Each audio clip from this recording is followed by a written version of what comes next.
So I think I will call our meeting to order. I know that Trustee Burgess is making her way on teleconference, and she will join us very shortly, I am sure. So I will call this meeting to order. It is 7:04 by my count. We have Julia Burgess there we go. is now in the conference. So now we have all trustees in attendance. We do have Trustee Burgess and Trustee Olmsted on teleconference with us. And I'm going to begin with the land acknowledgement. So we acknowledge that we are on land and surrounded by water, originally inhabited by indigenous peoples who have traveled this area since time immemorial. This territory is within the lands honored by the Wampum Treaties, agreements between the Anishinaabe, Haudenosaunee, and Lenni Lenape peoples and allied nations to peacefully share and care for the resources around the Great Lakes. Specifically, we would like to acknowledge the presence of the Three Fires Confederacy, the Ojibwe, the Odawa, and the Potawatomi, and Huron-Wendat peoples.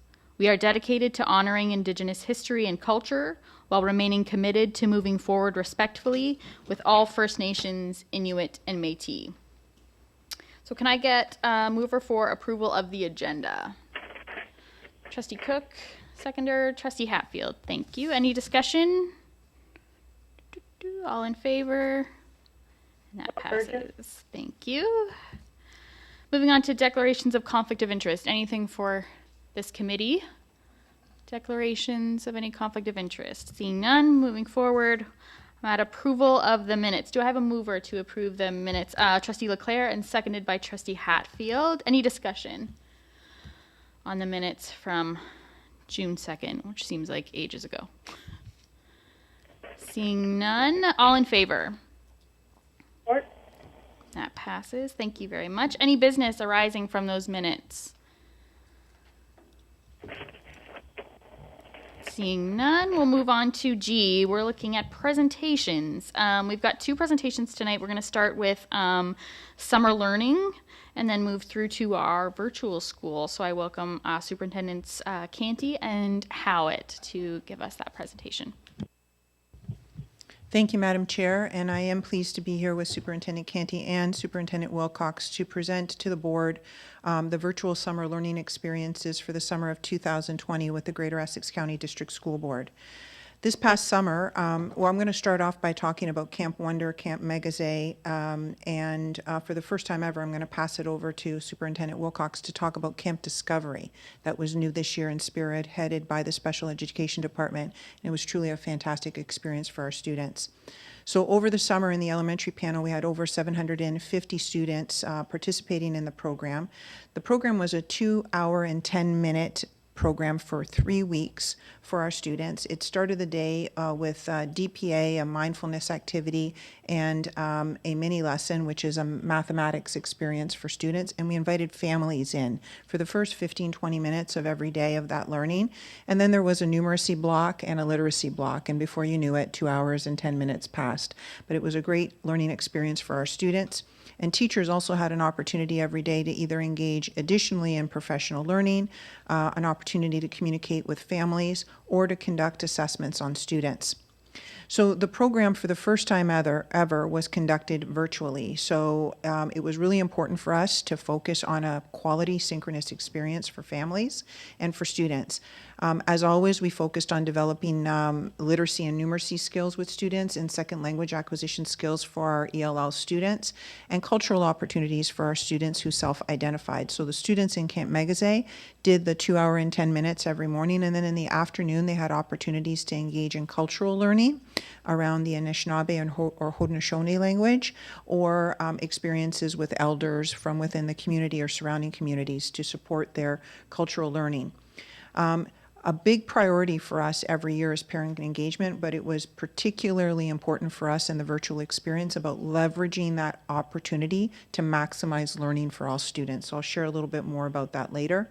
And I was particularly proud of the responsiveness that we provided our staff in terms of learning for them as well. So this was the first time teachers were engaged in learning for a solid synchronous period of time in a structured program.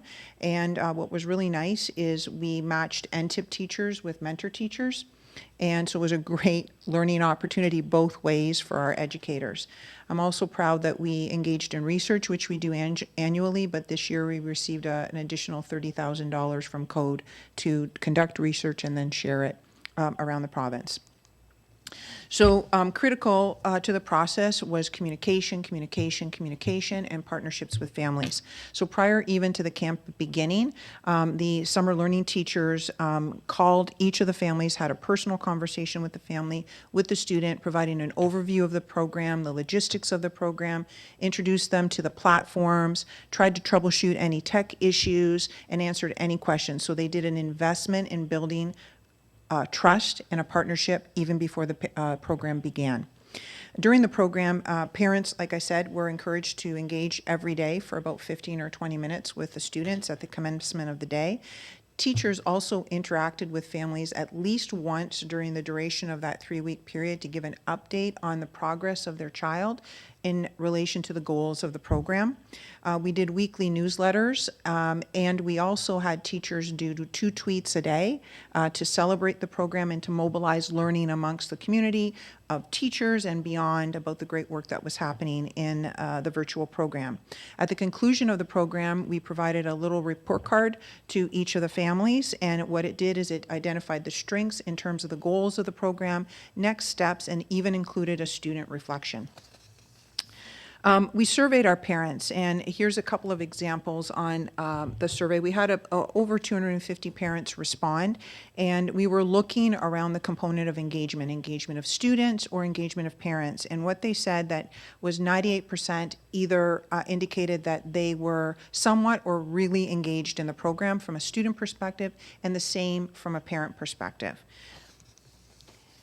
So in terms of the research that I referred to earlier, we wanted to define what is engagement. And the way we defined engagement was really connecting in meaningful ways.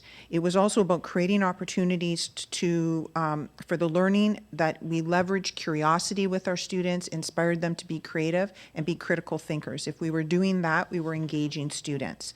It was also about building a strong understanding between the teacher and the student about the learner profile. The more in depth the educator understood the learner, the more opportunity to personalize and engage the learning for the student.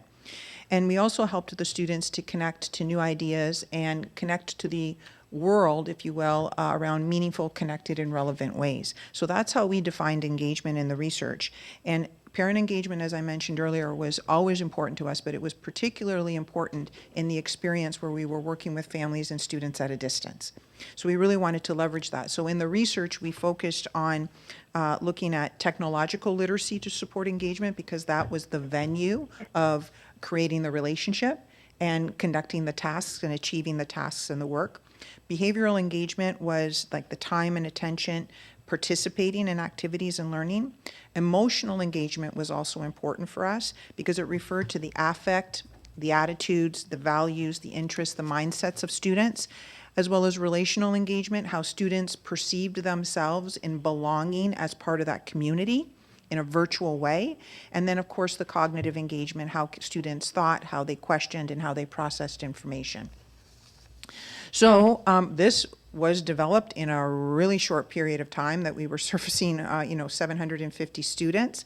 And so we had to be solution-based in any obstacles that we faced. So if we learned in the closure period initially, so we took that learning and tried to be ready and prepared for this launch in the summer. So if they needed access to reliable devices, we provided them with a reliable device. If they had issues with accessing Wi-Fi, we provided them with a Wi-Fi enabled device. We also provided each family that arrived at their doorstep a Wonder Box for Camp Wonder. In that box were fresh snacks, and all the materials for them to learn, and including if they needed the device and Wi-Fi enabled device, it was in that box arriving at their door. It was like so exciting to actually deliver that and then see images of kids receiving it. If families had difficulty logging in, there was explicit teaching from the moment the teacher connected with the family prior to the program, during the program, and tech support to help and make sure our families were connected. It was particularly difficult for our ESL students The troubleshooting that went on, I can't even begin to tell you, even arriving on the doorstep of some families, on the porch, social distancing, making sure kids were connected. And once they were good to go. And also expectations around the learning environment and supporting teachers with the different platforms. We created a community for teachers to learn and provided professional development for them to be successful in providing this program. In terms of impact, in literacy, we looked at improving oral comprehension, which specifically refers to retell, relate, reflect, and review. And as you can see from the data, that there was a definite increase in performance in students in all of the 4 domains, but particularly in the area of reflecting. In terms of mathematics impact, we focused specifically during that 3-week period on fractions. And we used the leaps and bounds assessment for a pre and post assessment. It's an 18-point scale, and we found that predominantly almost 90% of our students demonstrated growth, and almost 90% of our students demonstrated 4 points growth in that short period of time. We looked at impact for our ELL students. Our research indicated to us that their greatest gains were in the area of technological literacy, retail, and engagement in building community. The students were extremely shy at the beginning of the program, but their personalities came out by the end of the program. And with our FNMI students, 100% of the students showed improvement in at least one of those 4 areas of oral comprehension. There was engagement and attendance, and there was a high retention rate in the FMNI program. And this just gives you an idea of the composition of staff. We had tenured contract teachers, occasional teachers, and OTs. And we also surveyed our staff to indicate their level of confidence in multiple areas. And you can see that there's growth in all areas, but particularly with the use of technology, with the use of various platforms, and with working collaboratively with their peers. So I'm going to pass it on to my colleague, Superintendent Wilcox. Good evening, everybody. So we were very excited this summer to offer a tremendous opportunity for some of our students with special education needs. At the end of the school year, the Ministry of Education informed boards that we had an opportunity to access funding to provide summer programming aimed at supporting students with special education needs to decrease summer learning loss. It was very short notice, but we rose to the occasion, and in about 8 days, we had Camp Discovery up and running for 3 weeks. We could never have done it without the help of Dr. Howitt and her experienced program staff who were instrumental in our camp success this summer. So I just wanted to take time to acknowledge that. Just like the other summer learning programs, Camp Discovery ran for 3 weeks from June 29th to July 17th. Students chosen for Camp Discovery were students who received RISE programming during the regular school year, were in grades 2 to 6, and had either an identification of either a learning disability or mild intellectual disability. Our camp wasn't quite as large.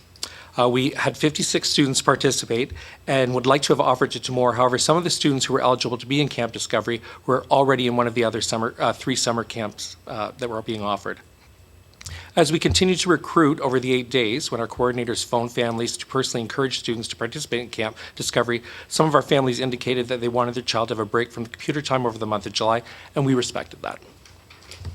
So the aims of our program, if you look at the top up there, is to support mental wellness, improve mathematics learning, support high levels of engagement, support parent engagement, and develop an understanding of technological literacy.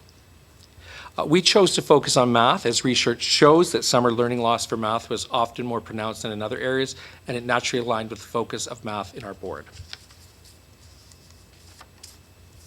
Our math focus was number sense, specifically operational, and we began with a pre-assessment used to measure understanding of the connection of bare fact problems to context, to mathematical structures, and to mathematical models.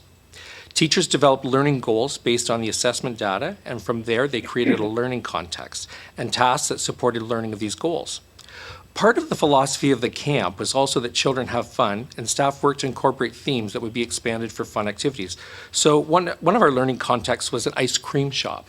And imagine the surprise when the teachers actually, the coordinators, there was 3 of them for our program, drove around and delivered gift certificates for Dairy Queen to all the families that day. The kids were loving it. It was amazing. So we wanted the kids to enjoy themselves, but also learn about math.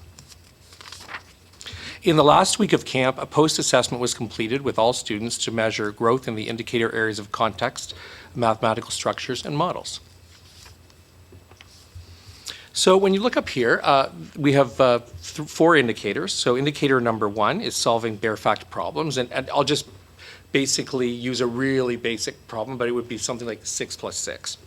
So 95% of students were able to solve some or most of the bare fact problems. 95% of students after the post-assessment were able to solve some or most of those bare fact problems as well. So kids actually were really good at solving the bare fact problems, but we wanted to create tools for them and strategies for them to continue to do it in different ways. Indicator number 2 is context. So when given the initial pre-assessment, most students can solve the bare fact problems through rote memorization or a really basic math structure such as finger counting or skip counting. If you ask students to create a story with the numbers, they struggle to do so. So over the 3 weeks of the summer learning program, students made tremendous improvements in being able to link context to numbers, and were able to take bare fact problems and make them and give them context by providing a story about numbers. So in the pre-assessment, 65% of students were able to link context to numbers pre-program, and at the post-assessment, 95% of students were able to link context to numbers. So that was pretty successful. Indicator number 3 is mathematical models. And so we used 15 indicator students. Students were prompted to solve and model thinking using multiple mathematical models. All of the students were able to show some type of model for problem solving pre and post. However, there was a significant shift in the number of models used pre and post program. The chart shows the type of model and the number of times students used the model in the initial assessment versus the final assessment. And so it's important to point out here that 15 is the highest we could get in post-assessment because we're only 15 marker students. So in areas such as using 100 charts, more kids were able to use those. In terms of using visual or concrete linear models, that almost doubled. And using number lines, 6 of those marker kids were able to do that in pre-assessment. In post-assessment, 15 demonstrated that. So our indicator number 4 is structures. So mathematical structures refer to the way in which information is presented and organized in problems. There are multiple structures for addition and subtraction problems. Research shows that students are often only exposed to 2, addition and joining, and subtraction and separation. Providing students with exposure to all types of structures strengthens understanding. Students were provided with problems of various structures and asked to solve. There is a significant shift in the number of structures students could solve pre and post program. The following chart shows the type of structure and the number of times students were able to solve. And again, you can see the increases that students have there in terms of what they're able to do and the number of structures that they're able to use to solve problems.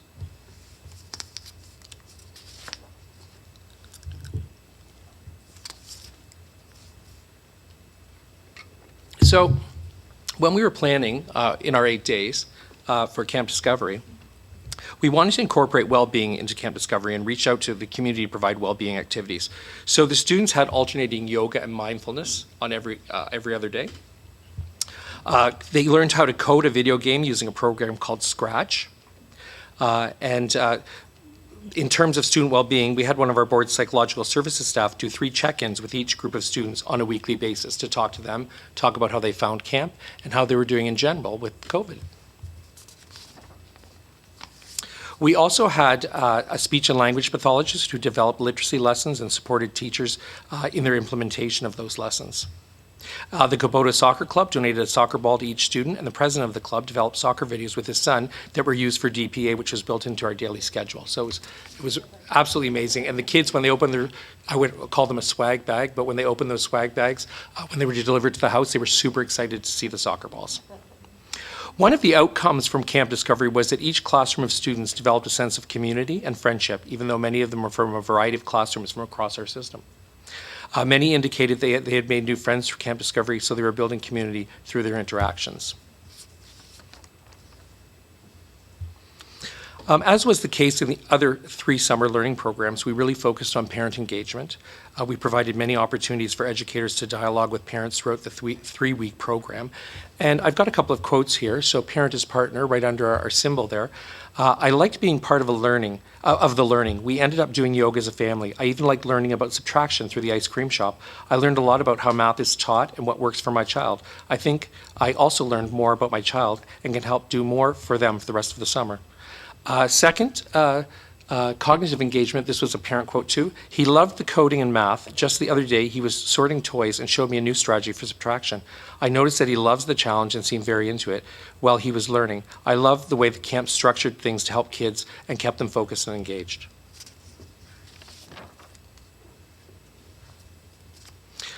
So we acquired and gathered a lot of data, and some of that data we collected was on teacher efficacy. So after completion of Camp Discovery, teachers were asked how comfortable or confident they were in the following areas. So for instance, teaching through technology, 25% said they were very comfortable, 25% said they were comfortable, 75% said they were very comfortable. Using technology to engage students in learning, which sometimes can be very difficult, 12% were comfortable. By the end of it, 88% felt they were very comfortable in doing this.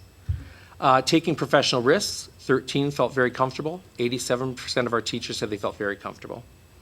And troubleshooting with technology, which isn't always easy, 36% of our teachers said they were comfortable with that, and 64% said they were very comfortable. Teachers were also asked to indicate if they felt that they did not met or exceeded the goals of the program. 63% felt they met the goals, and 37% felt they exceeded the program goals. So, our last slide is just about teacher reflections. We gathered some really nice data from teachers and the observations and data they had gathered over the 3 weeks of time. 75% of the teachers strongly agreed that the students' technological literacy had improved.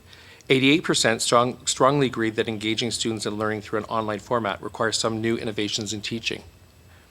75% strongly agree that diagnostic assessments were helpful for them as educators to get to know their students' learning needs. And finally, 88% strongly agree that students were successful in Camp Discovery. Interestingly, though, timid initially to start teaching in Camp Discovery, 5 of the 9 Camp Discovery summer learning teachers volunteered to teach virtually this fall, which I think speaks volumes. I think the front-loading of PD that we did with the teachers was so beneficial to the program that we were able to provide in the summertime. I can say that without hesitation, that the summer learning experience, without the summer learning experience, most of those teachers would not have volunteered.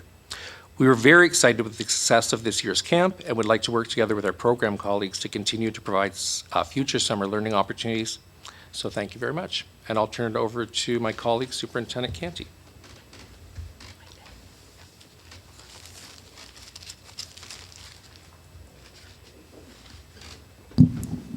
Thank you, Superintendent Wilcox.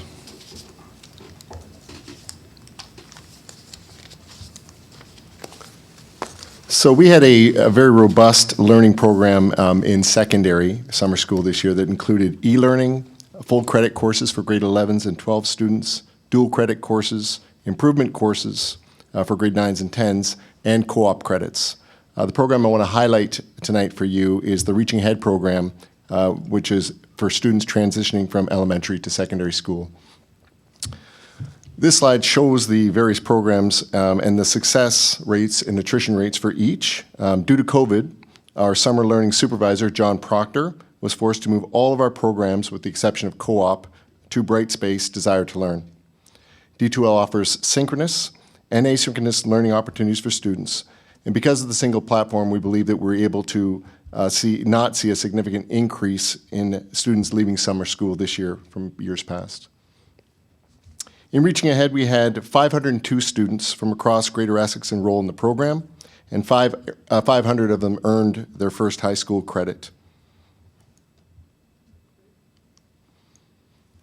One of the positive outcomes of the Reaching Ahead program this year was that the 18 teachers who taught completely online had the opportunity to share what they learned with their colleagues, and that became the PD that we offered our secondary staff at the beginning of the school year.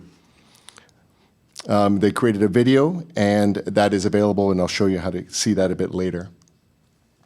For the first time, thanks to Reaching Ahead being 100% virtual, we're able to offer the program to students in every part of Essex County. We're also able to invite 27 students from schools outside of our board, and we're happy to report that 25 of those students are now grade 9 students within our board. The students started the morning with 1 hour of synchronous learning, and then they worked through the day in small group instruction and reconvened in the afternoon with their teacher. They did career planning, part-time job planning, resume writing, volunteering, along with literacy and math components to the program. I included here a couple of student testimonials. The first student talks about how the program reduced his anxiety for going to secondary school, and the second student talks about how she was able to make friends and was proud to earn her first high school credit. This quote here is from Jason Lynn. He's our literacy consultant and the founder of Reaching Ahead in Greater Essex. Jason talks about the innovation and resilience of our school board, and he talks about how Reaching Ahead experience was positive for both the staff and the students. Over the summer, as superintendent, I had the opportunity to go into a few of the Reaching Ahead classes, and I witnessed firsthand the excellent teaching and learning in the D2L platform. I was also proud to watch my own daughter earn her first high school credit as she went through the program.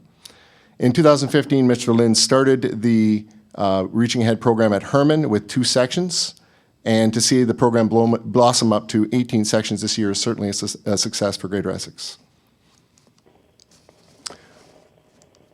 This final slide contains the QR codes if you're interested in seeing the Reaching Ahead program for students, and also the professional development videos produced from the program for our staff. Before Superintendent Wilcox and Dr. Howitt and I move on to questions, I'd like to conclude with a parent testimonial about Reaching Ahead that was shared with me recently. I can't express how proud I am of our daughter's decision to fight through her anxiety related to selective mutism. Throughout grade school, she was unable to participate in class discussions. At most, she was able to whisper to her teacher when no one else was around. Only a few select adults and friends. Sorry, I've got a mic. Only a select few adults and friends had ever even heard her voice. This Reaching Ahead class was her turning point. I never imagined she could have such a dramatic turn. Goals discussed in her high school transition meeting were baby steps, and she blew those away in your course. So thank you. She loved the course and excitingly completed her assignments, beaming with pride and confidence when she received her marks. You were able to see she's a very intelligent girl, and I'm glad she is starting to gain confidence to show others her real self. Thanks again. Have a great rest of the summer. So I'm very proud to work with the Reaching Ahead teachers and the other teachers in our summer learning program. And now I will welcome any questions about our summer learning for my colleagues or for me. Thank you very much. That was incredible. It's really nice at the end of that summer that we went through that we have these success stories to hear from, and we have growth both in our staff and in our students, and certainly in our administration too. Do we have any questions? Trustee Halberstadt. Yeah, thank you, Madam Chair. Yeah, my question relates to the credit that was alluded to throughout the report, that the students get credits. Now, who would get a credit? Would it be everybody who participated? And what's the nature of the credit? And is this new to this year because of the synchronous learning, or were the credits given out in the past with our summer school? Thank you, Trustee Halberstadt. So the credit is called Discovering the Workplace. It's actually a grade 10 credit. The reason we offer that is because we can tie it in with a lot of elements that the students need to know as they come into high school. And also, if they're going to do a GLS in grade 9, then it doesn't interfere with that. So 500 of the students that took the course received the credit out of the 502 that attempted it. Thank you. Okay, so is that different from previous years? when we were? No, it's the same credit that we've been offering in previous years, but to give you a perspective, like we were worried that we might lose student interest because it was completely online and in D2L. We went up from 12 sections last year, which was our record, up to 18 this year. So it's growing, and the beauty of the D2L addition to this is we're going to be able to offer it now to people throughout, across the county every year now through a virtual means. Trustee Sipkar. Thank you, Madam Chair. This is with respect to Camp Magaze. Am I saying it right? I'm just curious. I didn't catch how many students that was, and what kind of. I know you said it was 210 minutes. Just wondering what some of the key differences, other than I think you noted a little bit at the end. So in Camp Magaze, I'm struggling to remember the exact number, but it was under 100 students, and they ranged from grade 2 to grade 6. And they attended the regular program, although the literature that was used was culturally based for the students. And then the additional afternoon sessions were artistically based in rooted in culture, or guest speakers, or language opportunities, either Haudenosaunee or Anishinaabe. The parents really appreciated that opportunity for their students. Go ahead. Just a quick supplementary question. Is this modeled off of any other types of camps like this across the province? Do other boards offer this to their Indigenous students as well? From my knowledge, CODE has been very generous over a decade in building this program provincially. There are FMNI programs, not everywhere and not necessarily as successful as here. They're growing. And the great thing that CODE has offered is an opportunity for us to share. So if something's great happening in another district in the province, we learn about it and go back and forth and try to build programs. I think the strength in our program is that it was family-based, and so it was multi-grades. And it was more of a family experience right from the get-go with us. Go ahead. I was just curious then, so I noted that you said CODE gave you some funding for research. Did that include for this specific camp as well? Or was it just more for like the online kind of component? It was for all of the camp experiences that we reported on. Do we have any other questions from any other trustees? Go ahead, Trustee Chin. Thank you, Madam Chair. That's really great resources, but I know some parents, they are not aware of those resources, so they didn't register in time. I wonder to which way you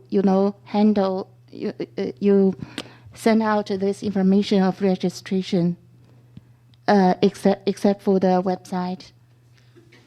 We worked through each individual elementary school, welcoming students from every school. We did it, Trustee Chin, in a very short period of time to accumulate that over 750 students. Generally, the program is advertised in early spring to families. This year, because we were waiting on a funding announcement, literally did it in the last 3 weeks of the school year.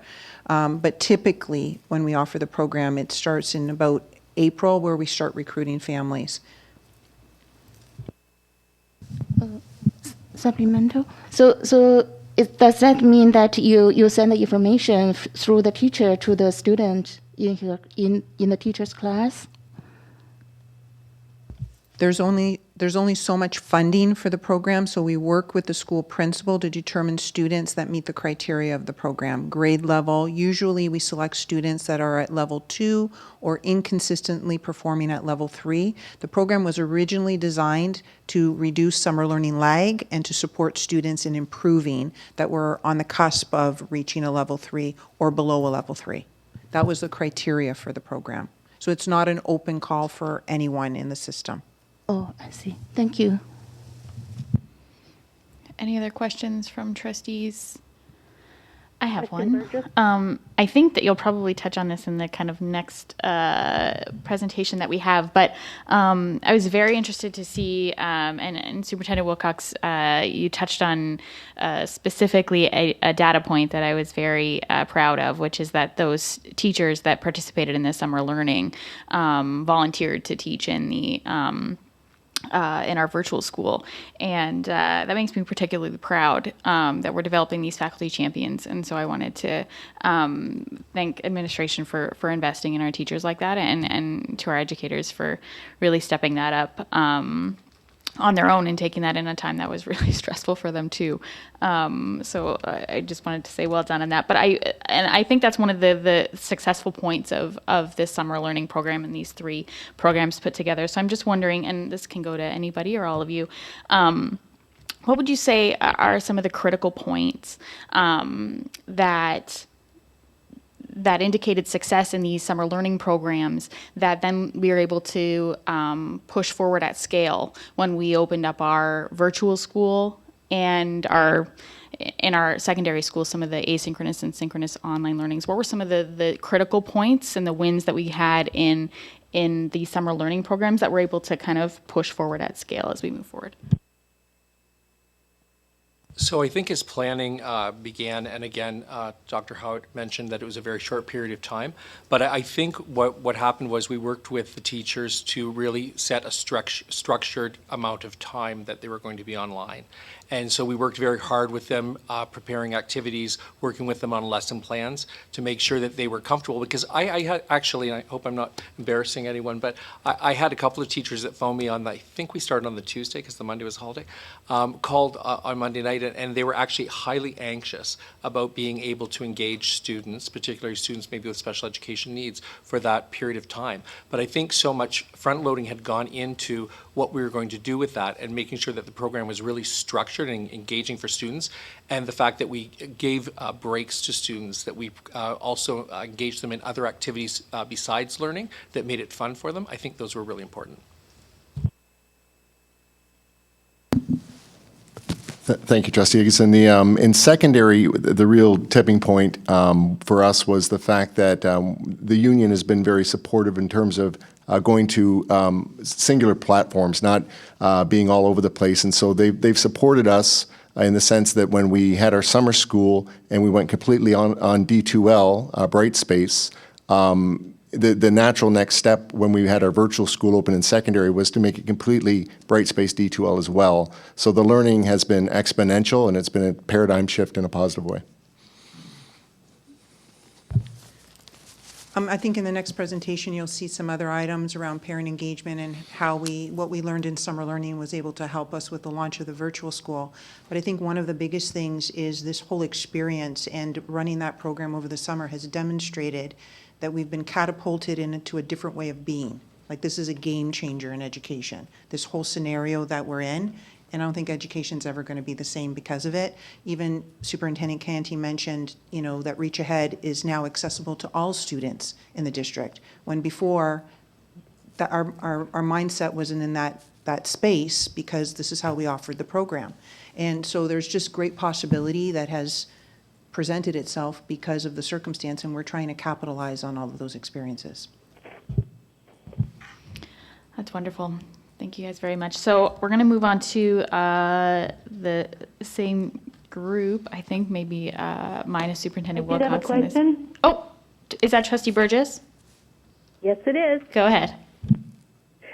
Thank you. I'll reserve my questions because a lot of them were about the virtual school, so I'll wait for that presentation. But just for clarification for anybody listening or watching or whatever, there were some acronyms, and I did have a question specifically about DPA, which is daily physical activity. There were a couple other ones that were just referred to as acronyms, PD and PLCs, and I'll let somebody explain that. But my question was, the beginning of the presentation, what does DPA in a virtual environment look like?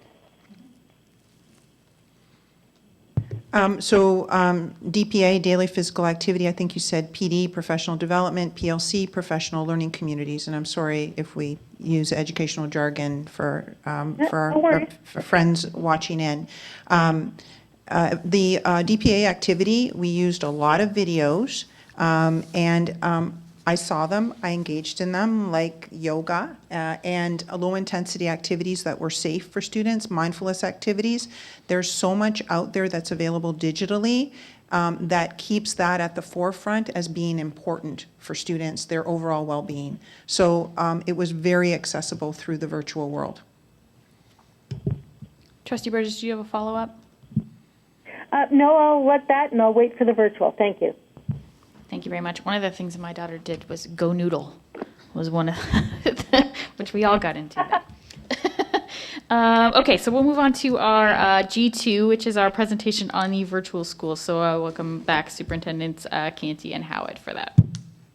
Thank you, Madam Chair. So it's our pleasure to be here this evening and to present on the first ever Greater Essex County District School Board virtual school. COVID-19 forced many public institutions to rapidly adapt and innovate in order to meet the needs of our community. Public education was no exception. On August 13th, the Ministry of Education released PPM 164, which provided the parameters around remote learning and virtual learning. Our school is built on those parameters in order to ensure that our students receive the very best possible education under these challenging times. So the Greater Essex Virtual School is now known as the home of the galaxy. And in the words of students, they said, "A galaxy is a collection of stars together, held together by gravity. Our school is a collection of students, families, educators, administrators from across the board, brought together by current pandemic situations and held together by the energy of learning. Learning is the gravity that pulls our community together."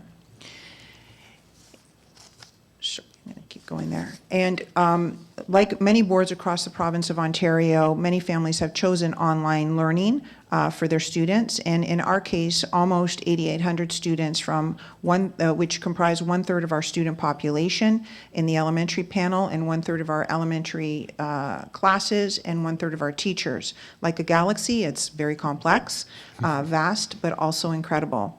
The home schools of our students are representative of the entire school system. They come from across the region, city and county, and just like our communities, our students are very diverse. There's a wide range of social, economic, and cultural backgrounds. They have unique learning needs and require a variety of strategies to remain engaged and supported in their learning.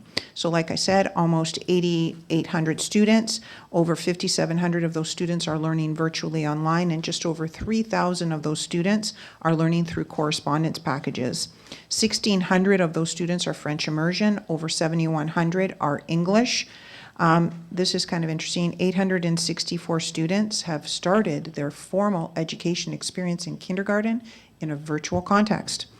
830 of those students, if they remain with us till the end of the year, will be ending their elementary school career in the virtual school.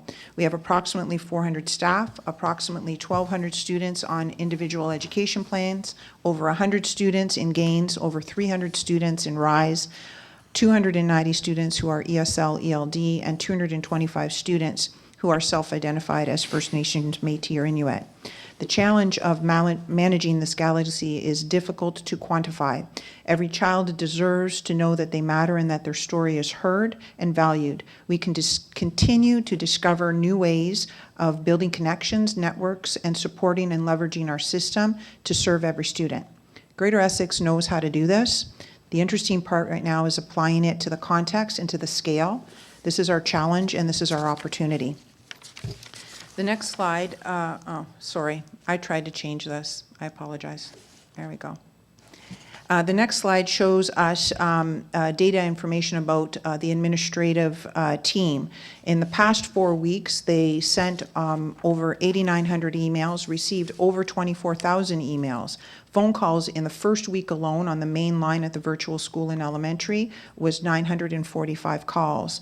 On average, they take 10 to 12 urgent calls that take a couple of minutes, mostly at the beginning or the end of the day, but they take each of them 7 to 10 calls that are more complex, that take them over 20 minutes to address over the duration of the day.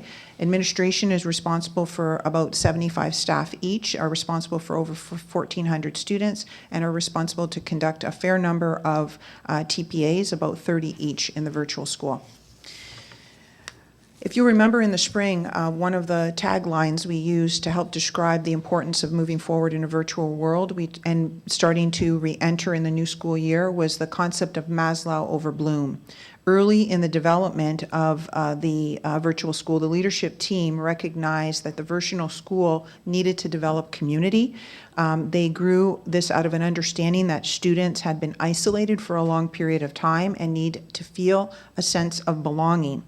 And in order to do this and create some normalcy in this virtual environment, they do daily announcements. So every morning at 9 o'clock, and you'll see them posted on Twitter, they do announcements, they have the national anthem, they do the board song, they celebrate birthdays, and there are even students that submit jokes of the day amongst the announcements. They're very well done. Last Friday, I got the chance to attend the very first virtual assembly. It was outstanding what was provided by the administration and the clear involvement and engagement of staff and students. And it was all to make students feel connected, those 8,800 students across the system. Other ways they've built community is to celebrate and engage in learning like Orange Shirt Day, and they did, and that was the assembly, it was focused on virtual school Terry Fox fundraising event. They even had Fred Fox speak to the students. I can't even begin to tell you, it was outstanding. And then they have also every Friday a guest principal from home schools come into the virtual school virtually and take the students back to their home school, connect them with teachers, connect them with students. So there's still a connection for them to their home school, which is very important. So families are joining us from their living rooms, their kitchen tables, and their neighborhoods, and we're creating a whole new way of being in the virtual school. Our staff have been tasked with providing high-quality instruction in a new context with new tools across the entire curriculum and in the context of the pandemic with students and families who are also coping with the new learning environment. This requires collaboration and truly a sense of community and a sense of making learning a priority for everyone in the organization, students and staff alike.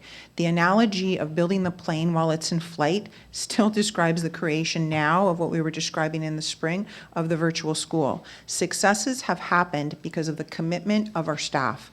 Our educators, staff in the program department and special education have been absolutely extraordinary in their support of the virtual school. And I really want to give a thanks to special education, information technology, human resources, media services, program, facility services. Their responsiveness has been extraordinary, and they've really helped to come together to make this work. I also want to thank our union partners. ATFO has been a very important partner as we troubleshoot in creating a new context. We're all learning, we're all trying to make it work, and we all want to be supportive for it. And I really also want to acknowledge the administrative team at the elementary school. Their efforts have been tireless. Their stamina, their dedication is profound. A lot of this work is important for us in terms of understanding what the needs are, and that comes through data. And at the beginning of the school year, like in the summer learning program, we took the time to connect with every family. I'm so proud that this board took the time to do that with each and every one of our families in the virtual school. That was critically important. They do surveys with staff. If there's an issue survey that they can collect. With 400 staff collecting and sorting that, they try to troubleshoot as issues arrive. They do surveys with students. They do students with families. There's a weekly survey with staff and check-ins. The administrators are going into the virtual classrooms about 15 to 25 every day. And then we're also identifying if there's students that are disengaged or in risk, and we're problem shooting to get them engaged.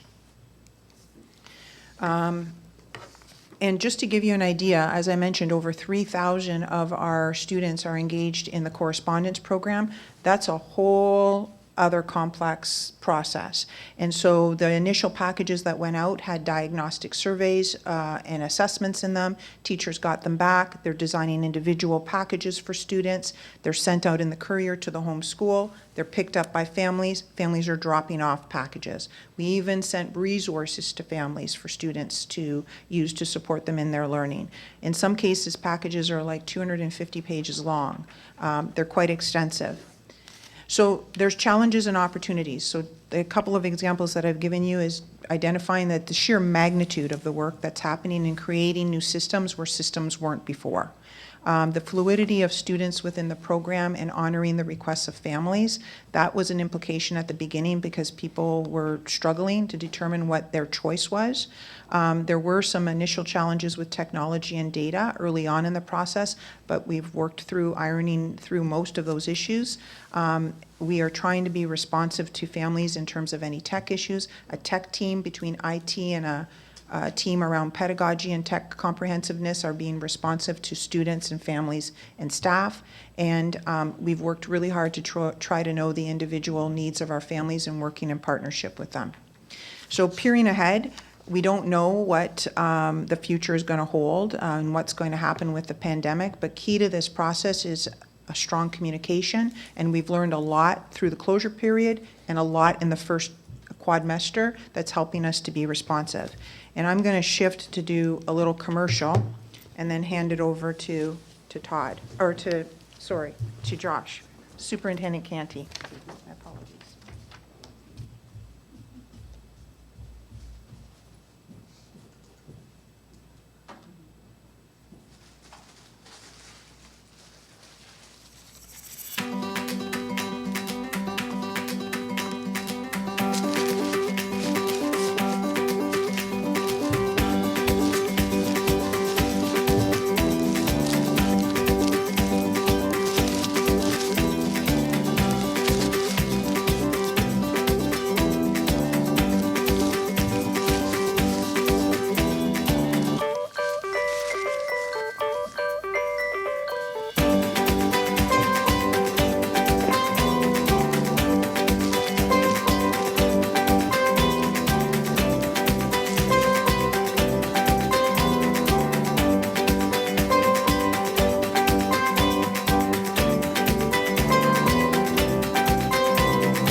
Thank you, Dr. Howitt.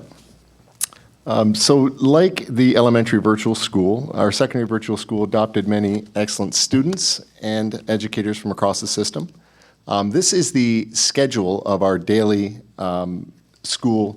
First period goes from 9 a.m. to 11:30 a.m. There's 112 minutes of synchronous learning minimum, and then asynchronous learning on top of that. And second period in the afternoon goes from 12:30 to 3 p.m. each day. And again, it's 112 minutes of minimum synchronous learning time and then asynchronous.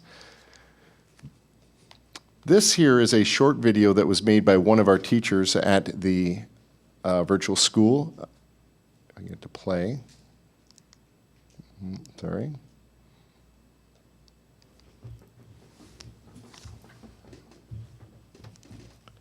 Oh.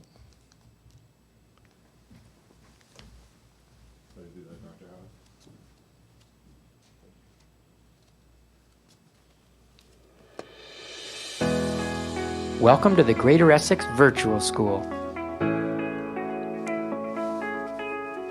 We're so excited to have you here.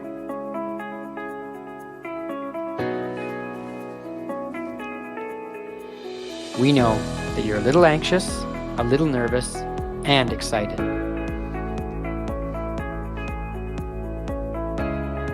Well, you know what? So are all of us.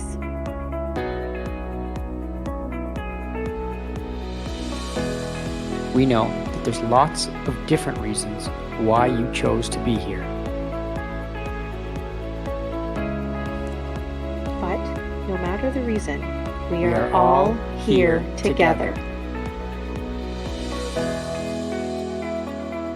It's going to take a few days to adjust and get things going. But that's because we're building a new school together. The Greater Essex Virtual School. So come on, and let's make history together.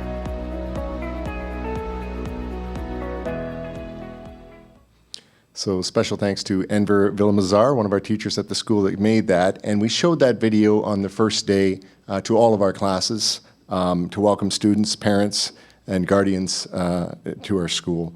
The The students come from every school in our system, and as you can see, the student needs are across the system as well in terms of nearly everything we offer in our school board, we now offer in our virtual school. The most important factor that the administration, Mr. Arthur and Mrs. LePage-Kalajic, had as in the first few days of the school was wellness and well-being of the students and staff. As we all know, the pandemic caused a lot of anxiety, so it was important that our key human resources, including our CYW, reach out and learn about the students who chose to come and be in our virtual school to make them feel safe and welcome. One of the ways we tried to build a sense of community and a safe learning space for students was to begin each D2L course with onboarding modules. So after he took a breath after writing the Reaching Ahead modules for us, teacher consultant Jason Lynn and our technology-enabled learning support teacher David Gomes worked together and created these modules to welcome the students and allow them to come to a healthy, happy place where they could continue their learning. We felt that it would not be fair to jump right into curriculum without building a sense of community and providing support to both staff and students as we began the school year.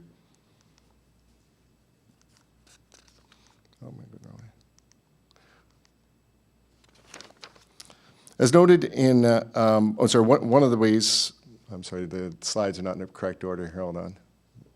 Can I play a video there, please? This is a video created by our learning support teacher. There's 4 of them, actually, and Miss Annie Bondi made this video, if it'll play for us. Welcome to Learning Support at the Greater Essex Virtual School.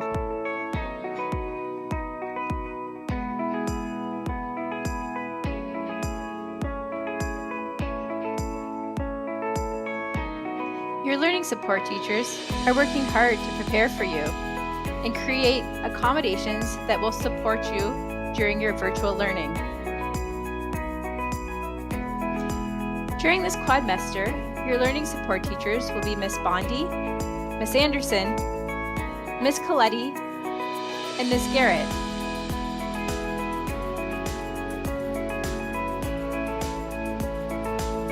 We look forward to working with you to help you reach your full academic potential. And even though we may not be in the same room, please know that we are never far away. So that video went out to all 650 of our students with IEPs to introduce the parents, guardians, and the students to the 4 LSD teachers. These are the how the learning support teachers reached out and how they involved themselves with not only the students and their families, but also to the homeschool to make sure that all the information that they needed, the teachers in the virtual school needed to meet the needs of the students were met. This is a short letter that was sent to each parent with students with IEPs to get them connected to the school. And the guidance counselors in our homeschools have been invaluable in terms of ensuring that our student pathways have not been disrupted when they move to the virtual school. This has taken an incredible amount of collaboration and coordination between the virtual school and our students' home schools. Internal communication has also been key, with both formal and informal staff meetings being held regularly to share best practices and to develop consistent delivery models in Brightspace.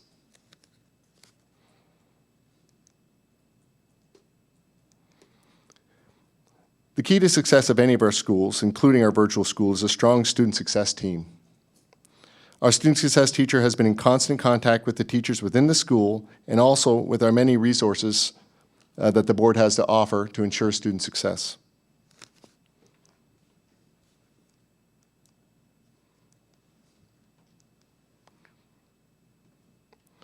Here we have a list of some of the supports that are available to the students in our virtual school. So coordinating that support takes a team of caring adults, and this, of course, is not an exhaustive list.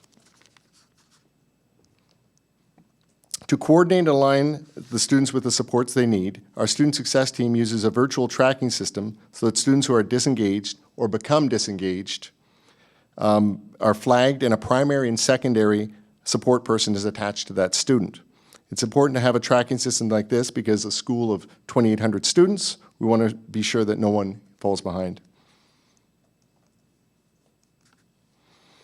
One of the initiatives that administration of the school is looking forward to supporting is a student council, and with the assistance of Superintendent Hillman, a school council. We know that we have adopted many of our school council parents and guardians from homeschools, and we're looking forward to having their voice help guide us and inform our decisions as we move forward. Also, students and parents and guardians and the educators of the virtual school will be surveyed at the end of the first quadmester so we can constantly make improvements to our virtual school. We know that with great challenges come great opportunities, so we look forward to continue to gather input to make improvements to our communication and our collaboration between the virtual schools, home schools, parents, guardians, and students. Thank you. Thank you very much for that that presentation and all the work that preceded it and continues on now as we move forward. I will take questions from trustees. What I would like to say is that we had our, my day job is in post-secondary education, and we had to transition to a entirely online model for fall and winter. Our leadership was able to declare that in May, and my department was able to expend all of our operational resources to be able to prepare our instructors and our students for that. You guys did that from August until September, and I am quite impressed by that. So that is not to say that there haven't been bumps in the road, but it is a Herculean effort, and there's quite a bit of operations that go into that, and so I wanted to say thank you for those things. Trustee Leclerc and Trustee Hatfield. So I do want to echo Madam Chair's comments about the impressive work that's been done.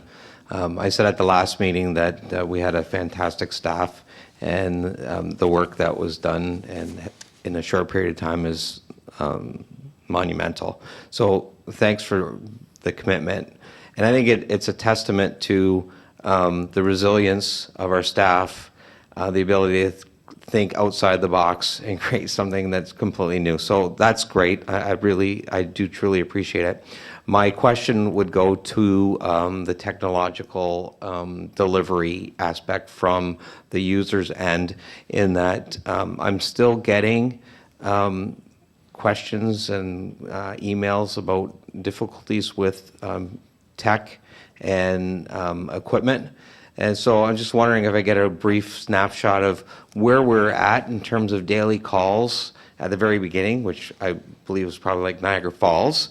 And are we down to like a stream now? Like, are we getting, less than a dozen calls a day? Or so I'm just wondering where we're at comparatively from the beginning. Niagara Falls is a good description of what the phone calls were like at the beginning. We reassigned some of our resources at the help desk to help with that number of calls initially. The teachers that have also, the 3 in elementary and 2 in secondary that help with families getting online, doing some of the program pieces, have been very, very helpful. Also, what they do is they, if there are hardware issues or technological issues that the IT team needs to take care of, then they route those calls to us. IT also has an address, an email that parents can go to. We've had parents come, and when there's been issues with devices, we swap out those devices for them. They come right to the board, and we do that usually within a day or 2. We try to be as fast as we can with those. Our turnaround time at the beginning was about a day or 2 for those phone calls, and we're experiencing about a 2-hour turnaround now for most of our calls. I'm not saying all of our calls, but most of our calls right now. So there's been a tremendous amount of work that the IT department has had to put in. But I think we're starting to see that slow down quite a bit. Go ahead. And just supplemental to that, I just wonder about, obviously we're going to have wear and tear, and we're going to have mishaps along the way. We have children playing with technology. So I'm just wondering, are we in a position where we have sufficient inventory for our anticipated uses through the year, that if we do have mishap and we have to replace, are we comfortable that we have sufficient inventory to cover the rest of the year? Right now, one of the things that we've done is we've removed a great deal of the technology from the schools so that we were ready for this influx. Our goal is in the short term, to start returning some of the technology. So we actually prepared desktops for students so that they could take those home for use in their homes. We are now starting to see some of the orders that we've put in for laptops come in to the board. So that makes us feel a lot better right now, a little bit more comfortable with where we're at for inventory. Our IT manager told me today that another 1,500 devices are on their way in, which really helps with that supply and demand right now. So we've about 2,500 devices we've sent out since August, September, to students for student use at home. But we're looking to get devices back into school as soon as possible. But we are starting to feel a little bit more comfortable with where we're at. Trustee Hatfield? Thank you, Madam Chair. So, you know, I always have faith in administration that they come through, and they did with flying colors. And thank you for the presentation. I was very excited about all the different ways that you're creating the sense of community with the virtual school, and I really appreciate that. What I didn't see, though, in the presentation was how we're doing that for the correspondence students.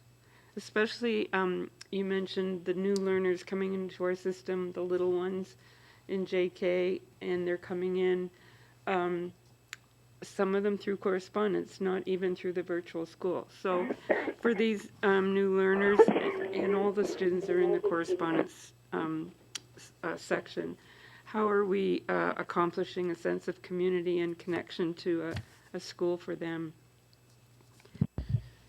Thank you for the question, and you've identified another opportunity for us. So they are welcome to be part of the announcements every day because they are technically part of the virtual school. That human connection comes from a connection with the teacher at minimum twice a week. And we are presently in conversations about how we can do better in meeting the needs of the students and the families. So we're in an exploratory spot with it. We've just set it up so that we have the program running. Those are the two opportunities right now: regular contact with the teacher and being part of the daily announcements and assemblies. They're welcome to join with that because not all of the families have had technical issues. The reasons that families have selected that in many cases is the screen time, right? So they do have access to technology, but we're in present discussions about better ways that we can connect with the families and create communities. So you have identified an opportunity that we're presently in that space of trying to figure out, and we welcome any ideas to help us do that. Go ahead. And I appreciate that, you know, that there are going to be areas that we need to step up with, you know, as we figure it all out. And that's just the one thing that hit me in that presentation, and I really wouldn't want students who, I mean, these 3, 4, 5-year-olds, they didn't make the choice, their parents did, right? So you still want to make sure that these students understand what going to school is all about, and it's pretty hard to pick up on that when they're doing it by correspondence. So I would hope that maybe when you get into it more, we could have a follow-up presentation on how that's working, because I would also like to have some data from that group to see how those students are feeling about their school experience. Okay, thank you. Trustee Sipkar and then Trustee Halberstadt.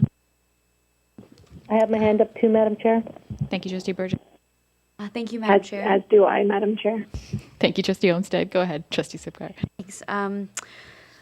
Yeah, I just want to echo my colleagues about the amount of gratitude and for this effort. And one of the questions that came to mind was, where do we see all of this going? Like, obviously, we're not building this whole system to pack it up probably by the end of the year. And I noted that at the end of the summer learning program that you said that now we can now offer, for example, Reaching Ahead across our district. Is this, in the vein of the question, you know, asked or discussing how it's different in education now, is this going to be a permanent option for students, or do we, I guess, are we building it that way? So as I mentioned at the end of the last presentation, like who would have ever imagined we'd be in this space, right? And with it comes opportunity, and it has, the best way I can describe it is we haven't just jumped into it, like we have catapulted into it. We are thrown into this new space, and it is a game changer. The schools have a MIDET number. They are a full-fledged school in Ontario, the Greater Essex Virtual School. I think even when the pandemic ends, this may be a space for some of our learners. It may be right for some of our families. And I do believe, whether it won't necessarily be a school of 12,000 between elementary and secondary, but I think there will be a school that still exists because the world is changing and we need to be responsive to it. We never thought we could function this way, but we're finding ways to do that. So the short answer is yes, I think it will still exist. Do you have a follow-up? No?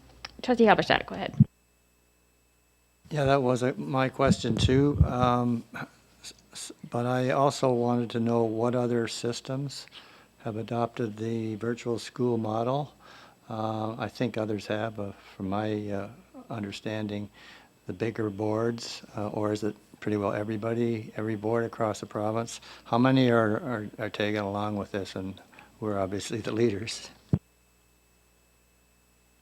Go ahead, Director Kelly. Through you. Yes, we have, most boards in Ontario do have a virtual school. Some boards have a virtual school of 600 students. We have 12,000, so the range is great. If you look at a board like Peel, I just looked at the other day, they have almost half of their elementary students in virtual, which is 54,000 or something. It's really quite large. So the range is great. We are offering the correspondence packages that other boards are not. I believe Toronto is, but I don't know that there are many boards doing that. So there is more variety for us, but yeah, I think most boards are offering. We're just doing it big. Trustee Burgess, go ahead. Thank you, Madam Chair. Echo my colleagues in the extraordinary success for everybody to have the professional development and bring this to fruition in such a short time. There have been lots of bumpy roads along the way, and thanks for hanging in there and for that resilience. Another thing is coming up soon, and that is the extension of the time for parents to express that they would like to change their format, some coming into virtual school, some coming out of virtual school. And in the previous presentation and this one, that change is like change, turning about some giant ship. It's just so labor intensive and detail and individualized, customized conversations.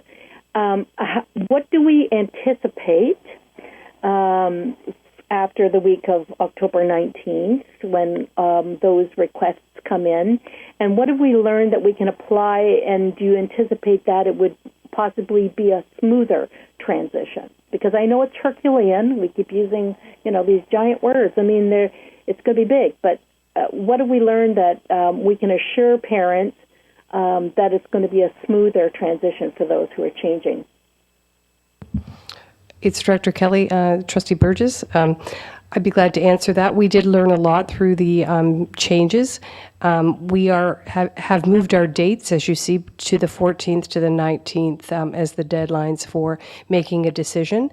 So we've bumped that up because we recognize how challenging the staffing reorgs will be. I think that as much as it's been challenging, I think our senior admin and principals have done a great job with that rearrangement.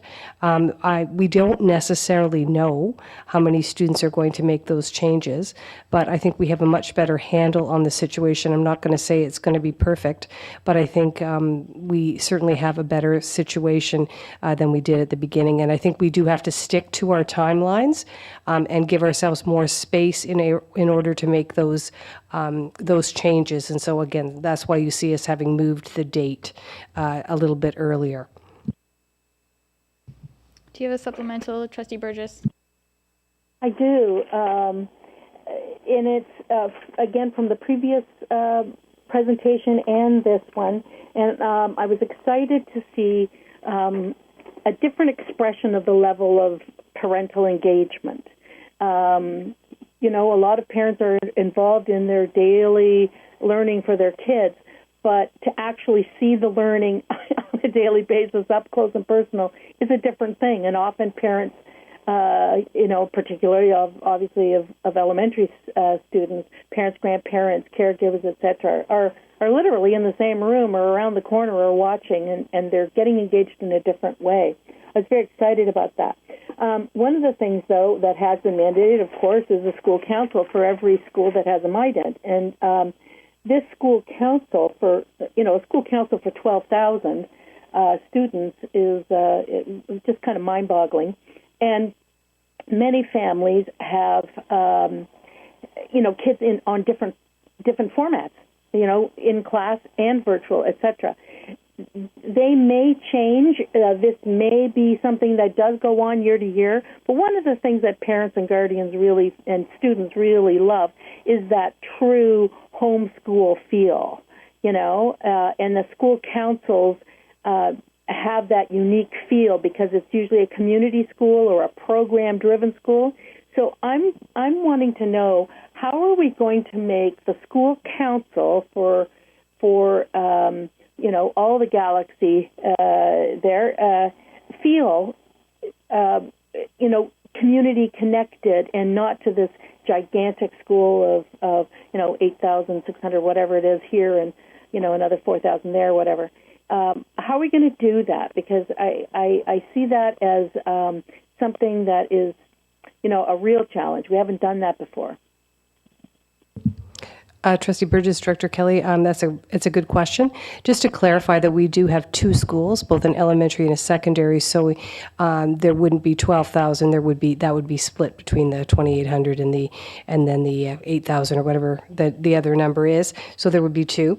Again, we do recognize that parents do want to be part of the community and certainly part of that school. Because each virtual school has its own MIDENT number, it has to have a school council, but parents can remain associated with their original school, but they can't actually sit on that council unless they're a member of that school. And I'm going to turn it over to Superintendent Hillman because I know he's got some great engagement ideas. I just see him thinking there. Thank you. I didn't know it was visible. Thanks, all.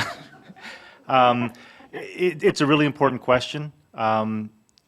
They are large schools, to be perfectly honest. When I first engaged as the superintendent at Tecumseh Vista and Lakeshore schools of 1,000, I had the same question. So the one answer is size. We have school councils. I've been the principal of a school council of 4 and 5 in the past. Our current regulations allow for up to 25 members of a school council, and school councils can develop their own bylaws that increase that. So we'll have more people involved. You're absolutely correct. As Dr. Howitt would say, one of the opportunities that's become evident is that many parents are more engaged in schooling in a virtual model. They're physically present in the room and they have a keen interest. So we have many parents who are more aware of the daily teaching and learning of their kids than they would be normally, and that's a really positive piece for us. I can tell you that we've spoken directly with the administration of both our elementary and secondary schools about the importance of this. They are enthusiastic and quite excited to do this. I've literally spoken, I think, the last 3 working days in a row, specifically with the elementary, and spoke with Superintendent Canty about the secondary yesterday and today. So I don't have all of their plans yet, but a commitment from them to do this. One of the benefits is being able to build it in within the classroom setting too. So messaging for parents and about parents doesn't just have to come at a school council meeting at night, but can become messaging that all teachers are able to share or engage their parents in online.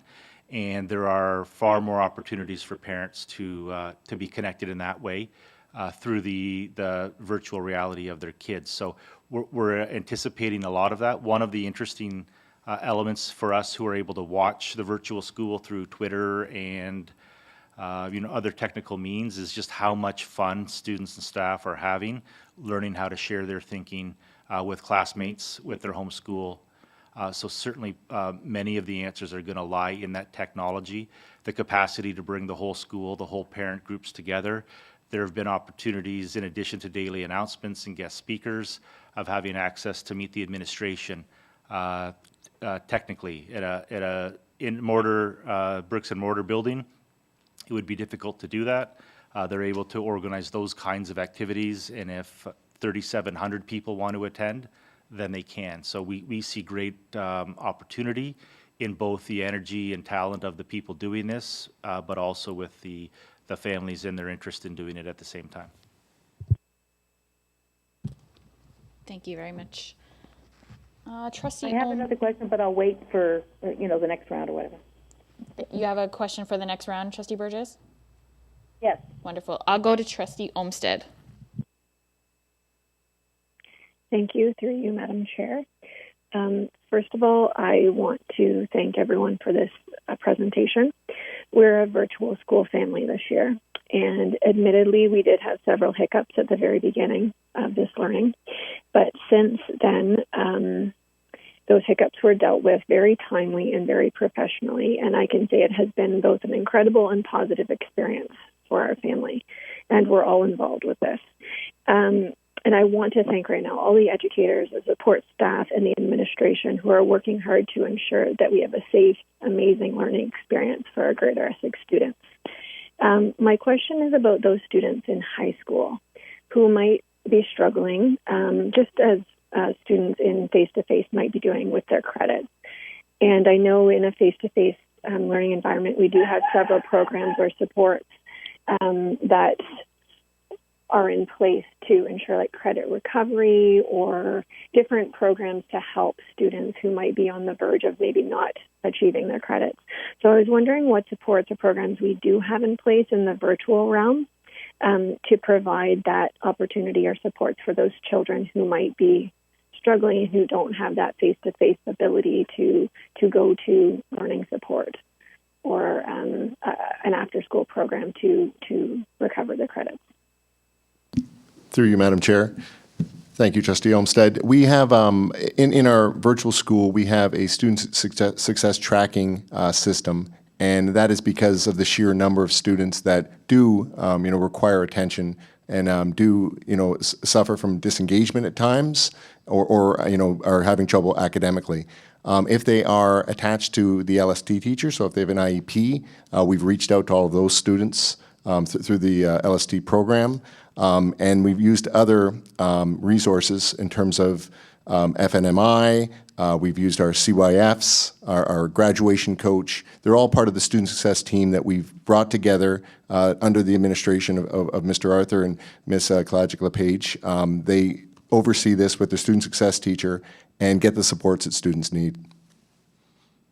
Do you have a follow-up, Trustee Olmsted? I do. So in your opinion, would you say that the students in the virtual realm would have the same opportunity? I mean, I know there's obviously some difficulties because we're connecting through a screen, but should a student who doesn't have an IEP or is just struggling to learn, let's say in a grade 12 functions class, and they're on that verge, will there be the opportunity for credit recovery like there is in a face-to-face school in a typical year, let's say? So I'm just envisioning that students might have a little bit more disengagement issues through a screen as opposed to face-to-face. Thank you for the question. Through you, Madam Chair.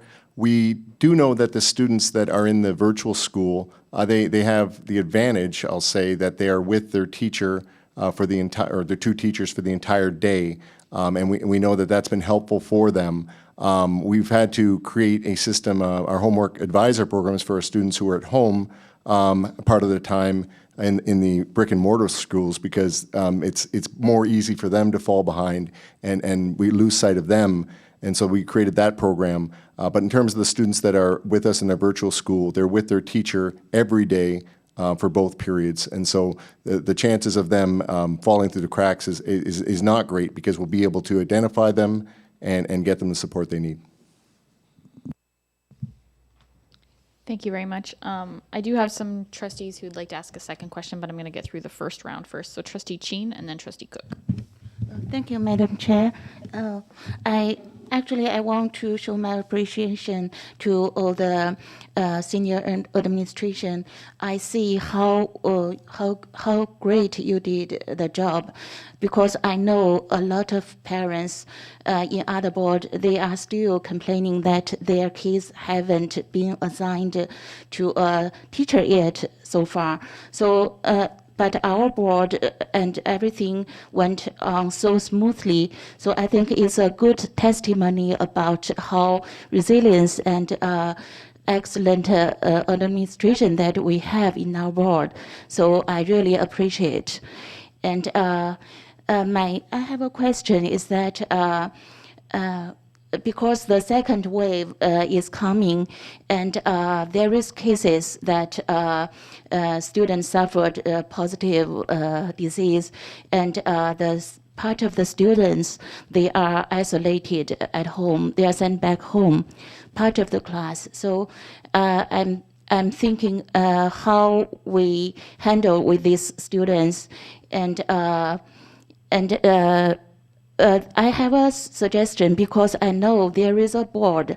They have this way to put a camera in the classroom, and so they have synchronous learning, live synchronous learning. Both the students at home can see the classroom and kind of join the class easily with the camera.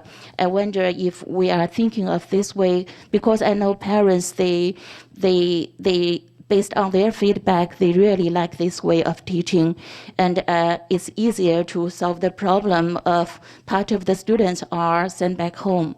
So I wonder if we can consider this way, and how we are going to handle during the second wave of pandemic. Thank you. Thank you. So for the first part of the question, I'll address about the isolation, when our students have been told to self-isolate due to a confirmed case. It is the whole, typically in our experience anyway, it's been the whole cohort that's been staying home. So they stay home with their teacher, and then they are being provided synchronous learning. So that is totally up to the health unit in terms of how long they stay home, and if the teacher's time limit is different than the students, so we do follow their direction on what that looks like. So when we talk about the synchronous learning, we pivot right away to synchronous learning so that the students are able to continue on with their studies. Do you have a follow-up, Trustee Chin? As for the second, and put a camera, those kind of synchronous learning, we are not going to consider. Yeah.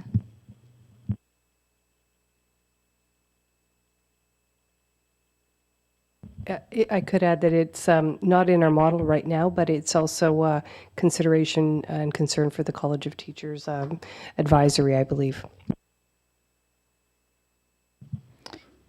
Thank you. Trustee Cook. I just have a quick question.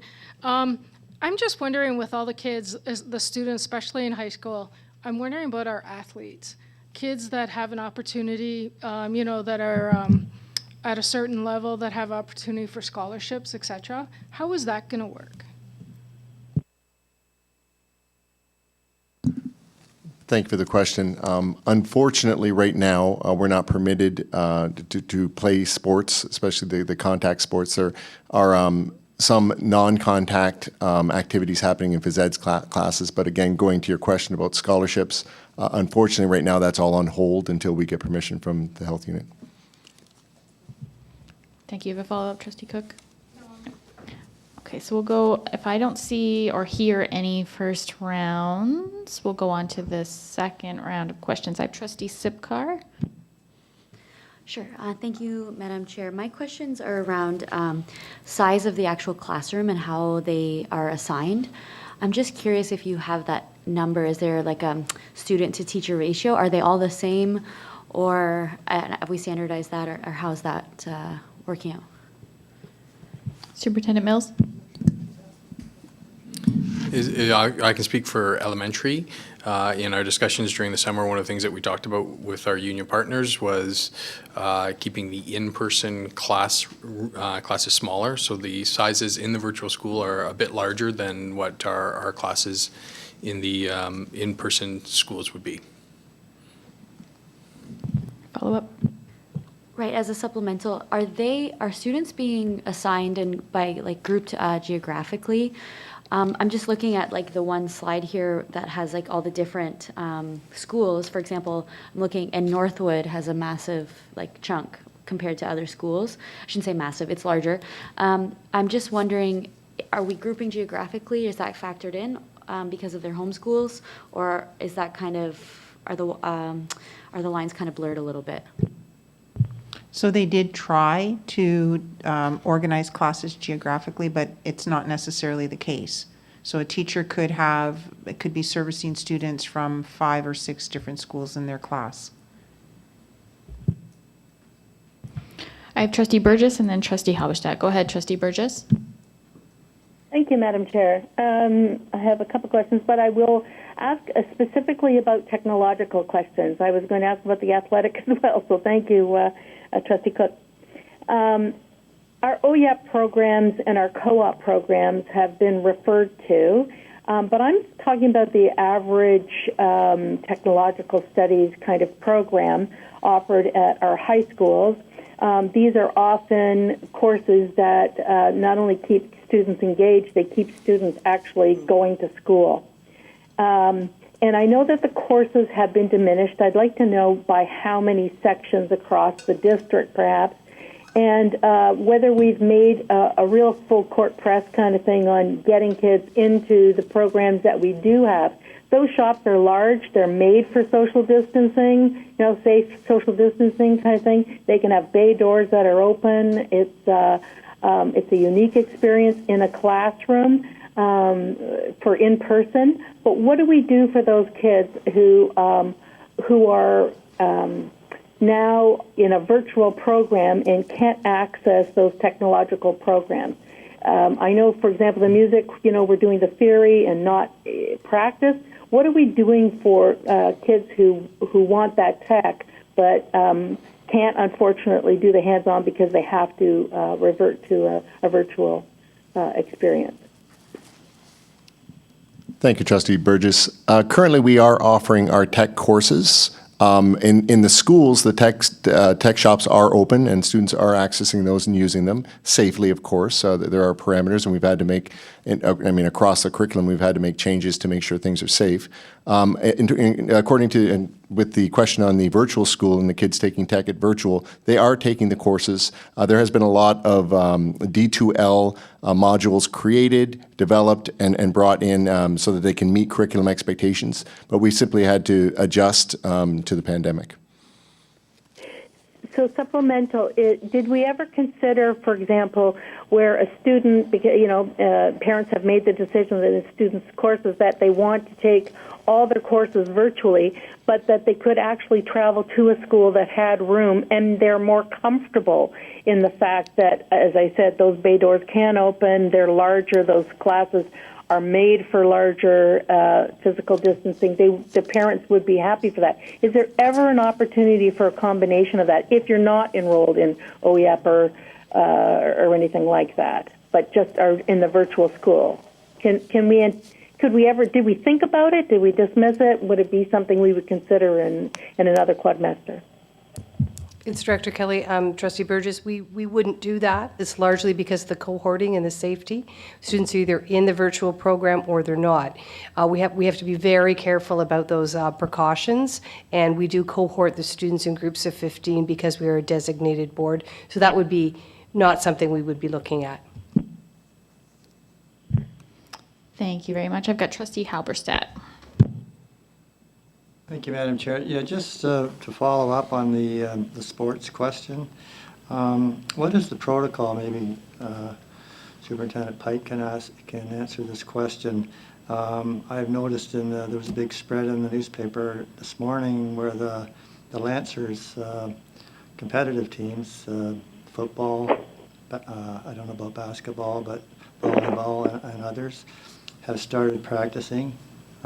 Not for competition, but just to practice. And I'm just wondering who tells us that we have to abide by not doing this, and who tells the the University of Windsor what they can do. Is it Dr. Ahmed, the medicine man there, or how does that work? In their,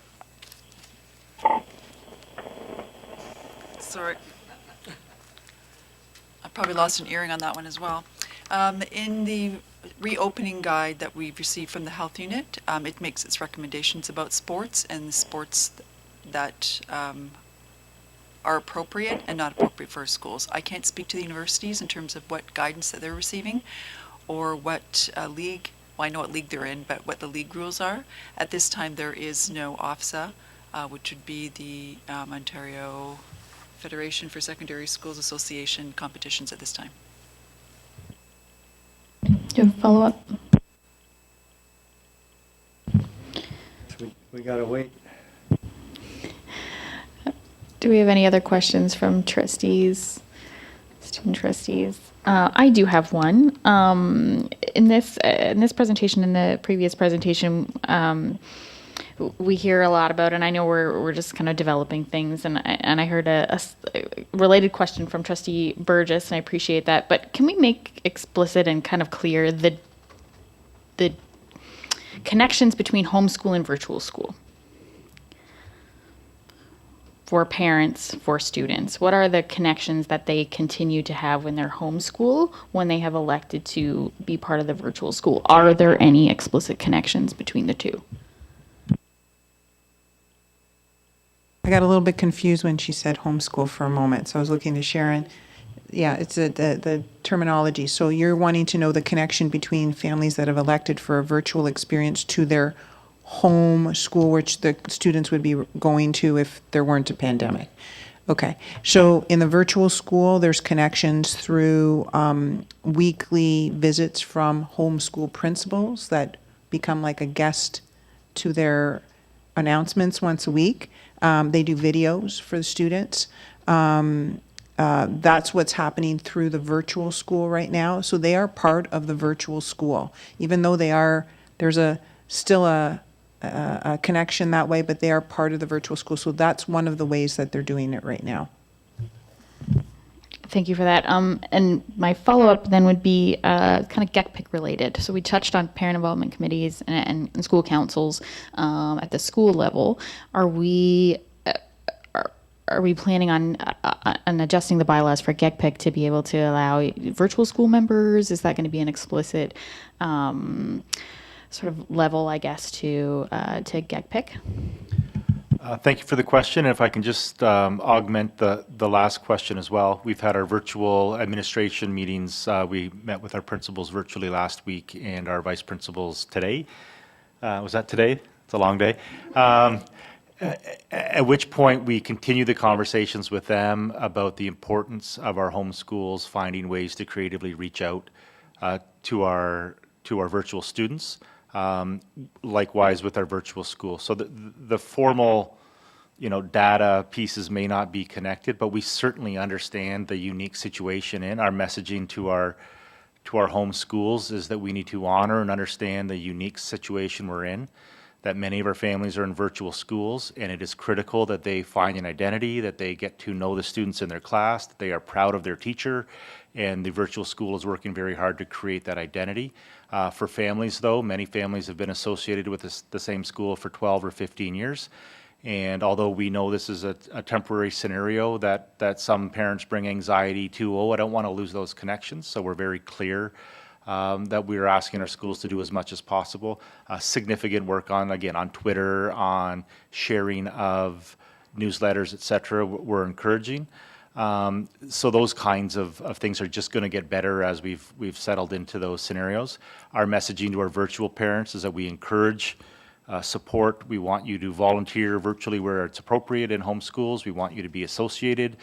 Many home schools will have school council meetings that are public meetings as well. We encourage all of those connections and associations with your home school because we know we'll be returning to that format too. So it is the messaging, and again, in conversation with principals, now that we've hit October, I think we'll see more and more of those kinds of interactions. With respect to GECPIC, the unique element of GECPIC is that although we represent or are selected by geography, We don't serve as representatives of a particular family of schools. Our job is to come together as a single group of representatives for the whole system.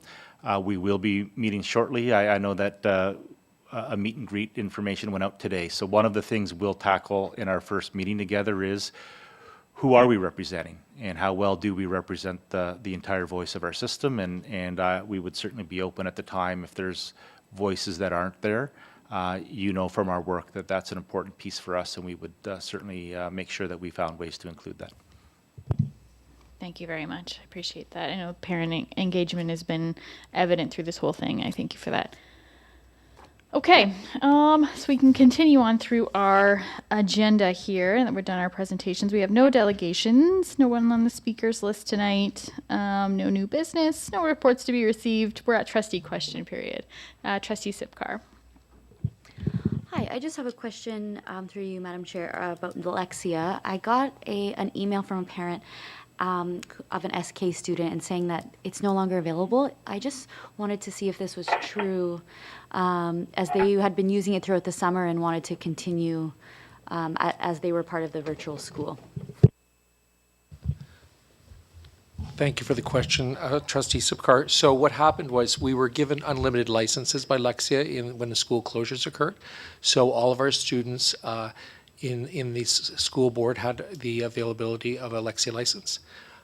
We had to make some decisions around who we could support with Lexia moving forward. Our mandate is always early intervention, so all students in grade 1, 2, and 3, whether they're in virtual school or in brick and mortar schools, have Lexia licenses. Students in grade 5 have Lexia licenses in preparation for the 2022 EQAO, and all the students in RISE have Lexia licenses as well. Now, we do have some extra licenses that will be deployed to schools shortly, and that will be up to the principal and the school team about how they would like to use those.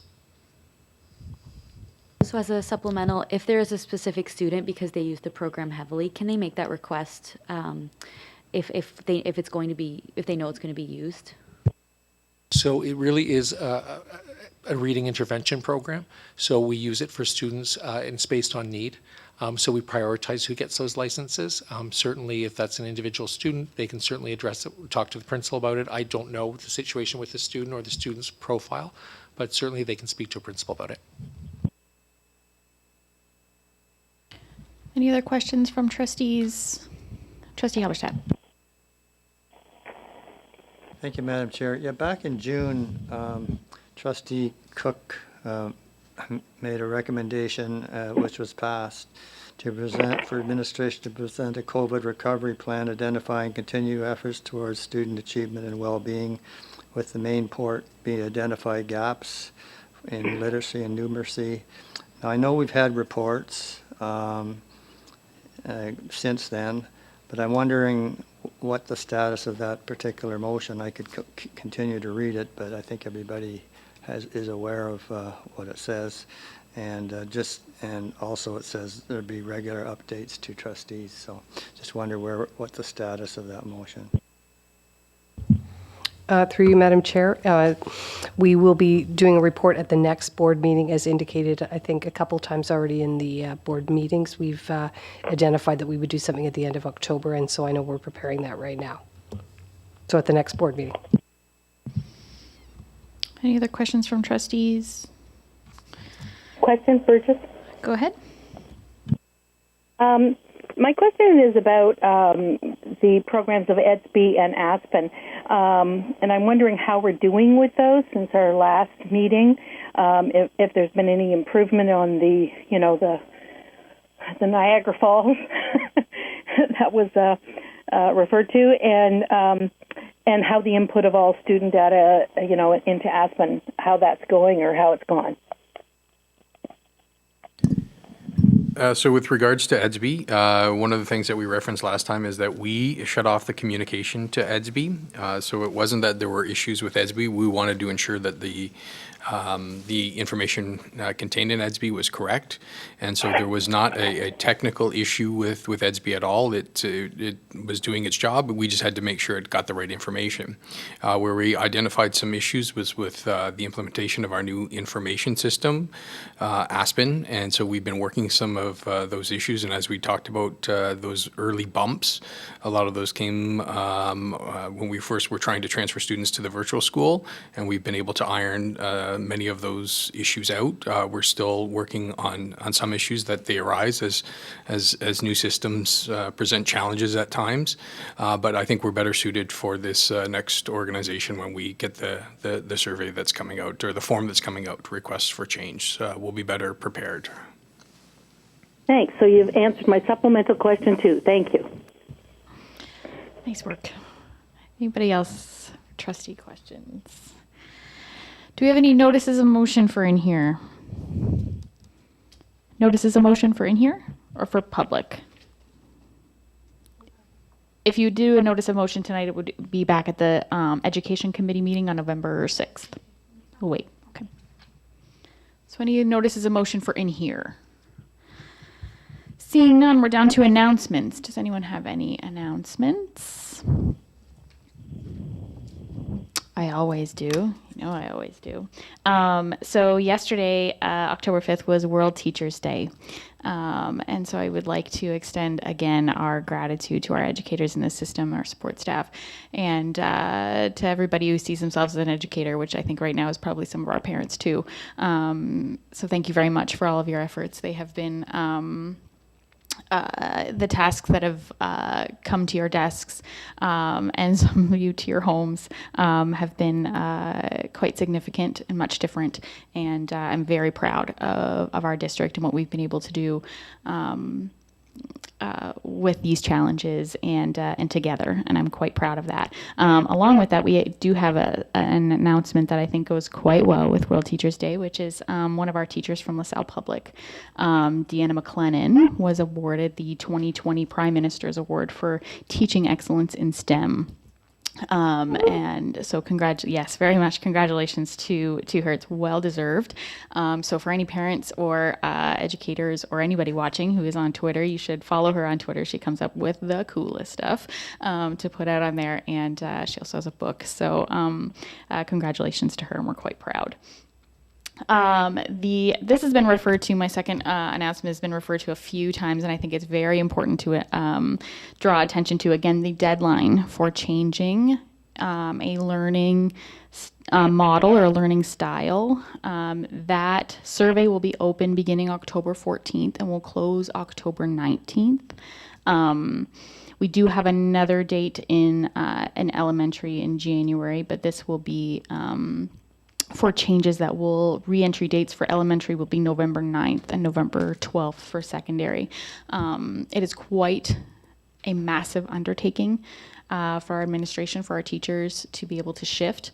And so any help that we can get from parents and from our community to assist in that and getting that data in, I encourage you to do that as soon as possible when you get that survey for yourselves. And thank you in advance for all that that's about to create in the system. And so I just want to draw attention again to that date.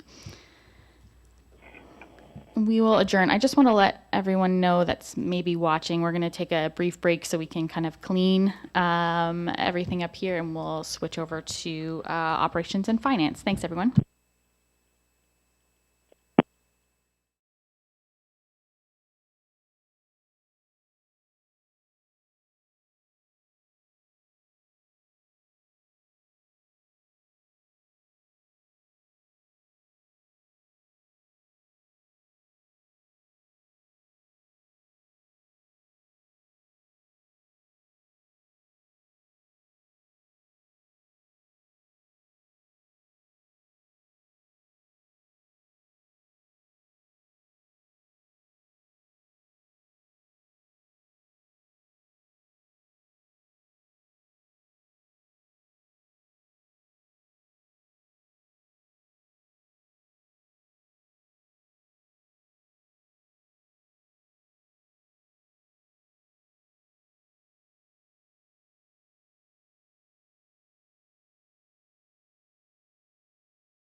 Okay, thank you very much. I'm going to call the meeting to order. In attendance tonight, we have all the trustees, including the student trustees Suave and Unger, and trustees Burgess and Olmsted are on the phone. So let's move on to approval of the agenda. Trustee Cook, seconder. Trustee Leclerc, all in favor? Opposed, carried.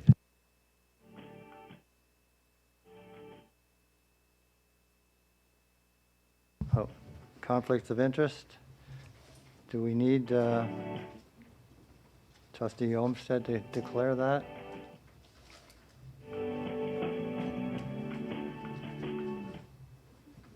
No, I guess not. Approval of the minutes of May the 5th and August the 11th. Moved Trustee Hadfield, second Trustee Leclerc. I just have one question with regard to the May 5th. I'm going the other way.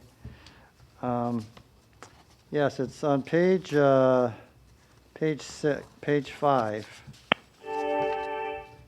And it basically was a question from Trustee Burgess to Director Kelly about comparing enrollment from past years and examining demographics data every year to prepare.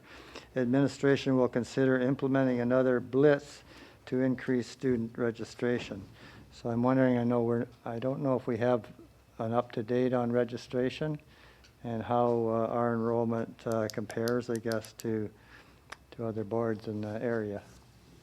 And if it doesn't compare favorably, which I don't think is the case, then we can have that blitz, and I wonder what that would look like.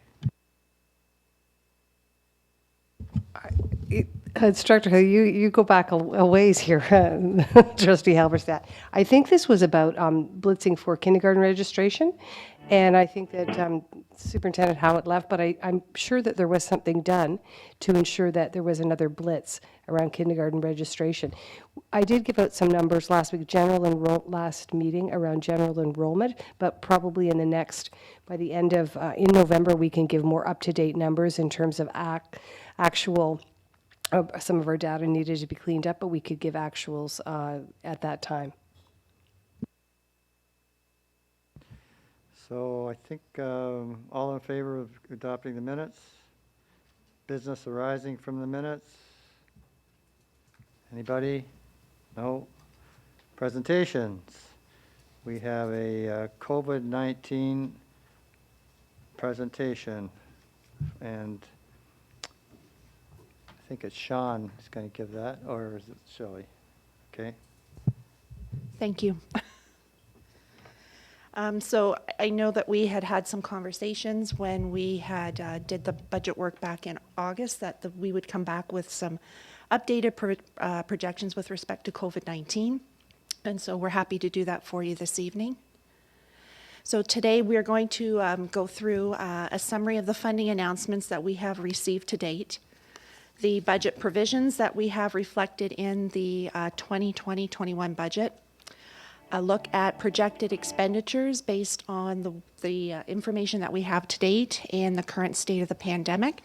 And as well, we'll provide some information with respect to considerations for purposes of the projections. So back on June the 19th, the ministry announced the GSN and the PPF information for boards. And as part of those announcements, the ministry provided or indicated that they were providing to the system $25 million to support technology and mental health, and another $4 million to support enhanced cleaning in schools and in buses. On August the 4th, the ministry announced their investments to support school reopening, and that was a $309 million province-wide announcement to support additional staffing, health and safety training, personal protective equipment, or PPE as I'll refer to frequently today, student transportation, special education, and mental health. On August the 14th, the ministry announced further funding for school reopening in the amount of $68 million, again system-wide, to support ventilation in classrooms and remote learning. On August the 26th, the federal government announced funding to support school reopening and specifically provided the province of Ontario $381 million of funding. And as you can see on this slide, it's to support a number of initiatives for the reopening of schools. It's important to note that as part of that funding announcement, the funding for public health nurses and the funding for PPE is not funding that flows directly to the school boards. And as a result of all of those funding announcements that I've just described, the board's share of all of that funding as itemized on this slide is $7.9 million. And you can see the categories here. In terms of budget considerations, on August the 11th, 2020, the board approved an in-year deficit of $4.248 million. It is allocated amongst two items. One of them is for unfunded COVID expenditures of $3.295 million, and another $953,000 to draw down our capital surplus for amortization on certain projects. So when you take the funding from the earlier slide of the $7.9 million that the province has allocated to our board, plus the 1% allocation that we have determined we would use for unfunded expenses of $3.295 million, right now that leaves $11.3 million available for COVID expenditures. On August the 14th, after we passed our budget, the ministry announced that they were going to make proposed changes to allow district school boards to incur an in-year deficit of up to 2% of their operating allocation. This represents approximately $8.8 million of the board's accumulated surplus, and that represents approximately 43% of the board's surplus should the board choose to use that. Further, on October 2nd, the ministry announced amendments to Ontario Regulation 280-19 to provide legal authority for the boards to have greater access to their accumulated surpluses without first obtaining the ministry's approval. So for 2020-21 only, boards may incur the in-year deficit of the lower of 2% of the board's operating allocation and the accumulated surplus balance if it's incurred for reasons related to COVID-19. They've also removed the requirement for the in-year deficit elimination plan with respect to that 2%. Again, it needs to be related to COVID-19. If there's any other reasons for an in-year deficit, we require the ministry's approval.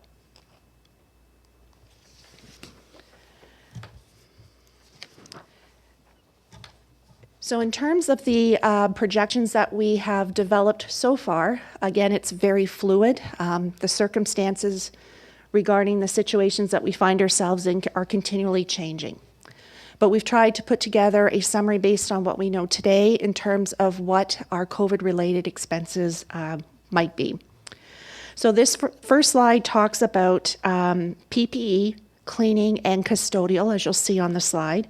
The projected expenses that we're showing right now are annual. So with respect to PPE for staff, this PPE is procured through a combination of local sources and through the Ministry of Government and Consumer Services, and I'll refer to them as MGCS throughout our presentation today. The board procures all of its hand sanitizer and its cleaning supplies locally. And we've been procuring all other PPE from both our local vendors and the MGCS. Part of the reason why we do that is that there have been some, similar like we've seen with anything that's new and we're dealing with, the MGCS has been dealing with supply chain issues. And so until all of those issues are resolved, we're taking advantage of using our local sources to ensure that we have the required PPE for our schools to remain open and for our staff. The MGCS is intended to be cost neutral to the board, so I think when you see the ministry making announcements for funding for PPE, that's where that funding is going, and the board is placing its orders through that service. But like I said, we have been incurring costs ourselves because we are procuring some items locally until the MGCS becomes a much more reliable source for the board. With respect to additional replacement custodians, we had mentioned when we developed our first projections that we are looking to hire a total of 70 replacement custodians to support the system. To date, we have hired 50 replacement custodians, and an additional 24 candidates were recently interviewed, and this will provide additional resources for enhanced cleaning in our facilities. So again, our target is to have 70 replacement custodians as part of our staff complement. In terms of other staffing, you'll see we have tried to categorize additional staffing requirements as a result of COVID-19. With respect to remote learning, currently we have 2 principals and a senior secretary that have been added to our staff complement to support our virtual schools. So right now those would be 2 or 3 net new positions. With respect to additional teachers, I know you would like to see a number in there, but I've put a TBD. Currently, we are still evaluating the impact of overall enrollment changes and virtual school enrollment on our staffing complement. And again, that's going to change again as we have opt-in and opt-out dates, as we've discussed at the Education Standing Committee. Right now, the board has been allocated funding from the ministry of $709,000 for this purpose. With respect to replacement and supply costs, again, these are costs that are very difficult for the board to project at this time, largely due to insufficiency of data and experience with respect to COVID-19. Typically, our supply costs run approximately $10 million annually. The board has been provided funding from the ministry of $1.2 million to support any replacement and supply costs. Based on the, you see we've also added a projection too with respect to the IT staff. We do have a help desk and tech support that is available to our virtual learners, and we have projected the salaries with respect to those staff. Based on the board meeting from September the 22nd, we have put in an estimated salary plus benefits for a communications officer representing approximately 1/2 year. Also, on our projection, the board has been provided funding from the ministry for health and safety training for our occasional staff. And so the costs that you see here represent the projected costs for the training that was delivered on September 1st to those staff.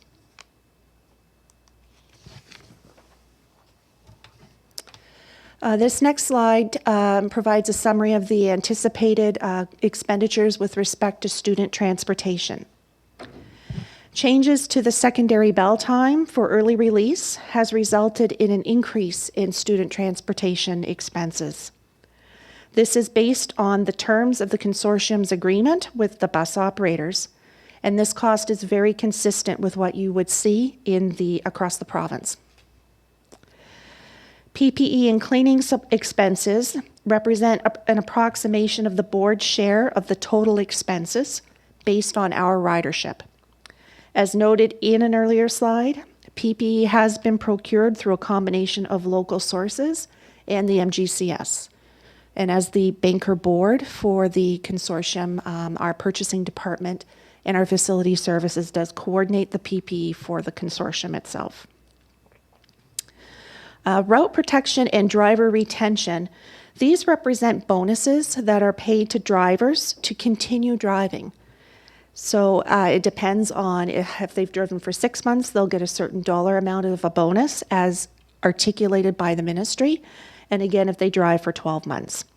Right now, it's unclear how these funds will flow to the board or to the consortium.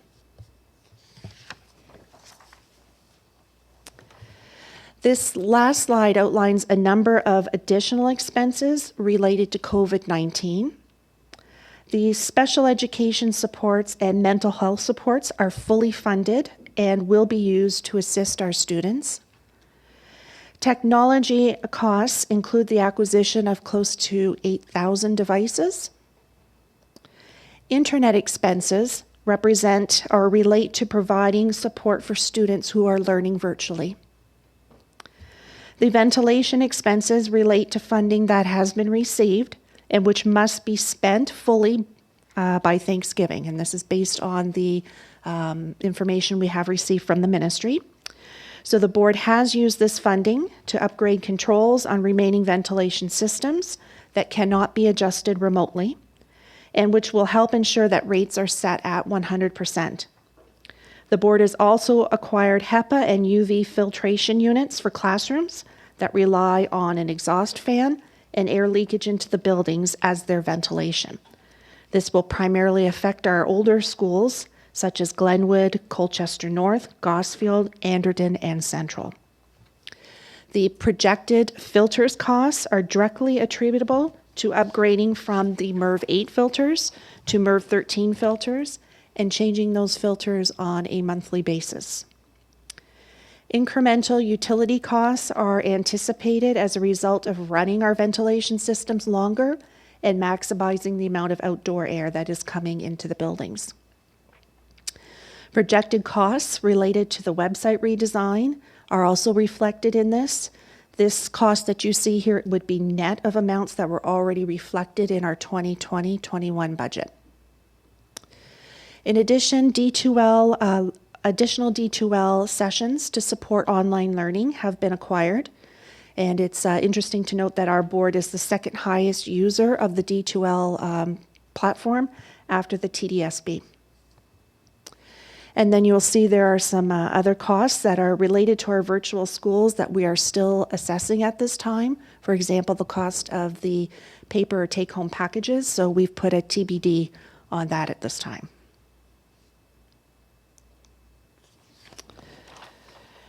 So to kind of summarize all the slides so far, as I mentioned, we have been allocated funding from the ministry of $7.9 million. The 1% that we identified as part of passing the budget of $3.295 million has also reflected there. The projected expenses are $11.7 million plus. To clarify, this slide does not, the projected expenses do not include the costs related to additional teacher staffing, supply and replacement costs, or the other costs related to the virtual school in which I put the TBDs to. So you'll see, based on what we have here, the unfunded expenditures that currently that we're projecting that need to be covered are $3.8 million. So it's clear, using the ministry funding and the 1% of the board's allocation right now is projected to be insufficient to meet our projected COVID expenditures, again, based on what we know currently at this time. Further funding has not been made available. It's important to note for other certain expense categories. So for example, utilities, there's no funding for that, for the additional utility costs. The PPE that we've chosen to procure locally to ensure we have the supplies at the in our schools, there's no funding for that either. The internet charges for our students to support technology or support their learning, there's no funding for that either. So we need to use that 1% that was designated to cover those costs.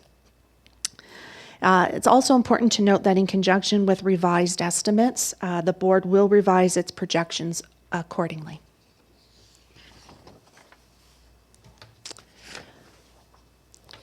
So as I just mentioned, we will be submitting a revised estimate to the ministry in terms of a revised budget in December of 2020. That is part of our normal reporting process. And we will update that reporting to the ministry to reflect updated enrollment projections, other expenses, and pandemic-related costs as part of that submission. It's also important to note that the impact of the pandemic on our board is very fluid, and we will need to pivot or adjust to changing circumstances, and projected expenses will similarly be affected.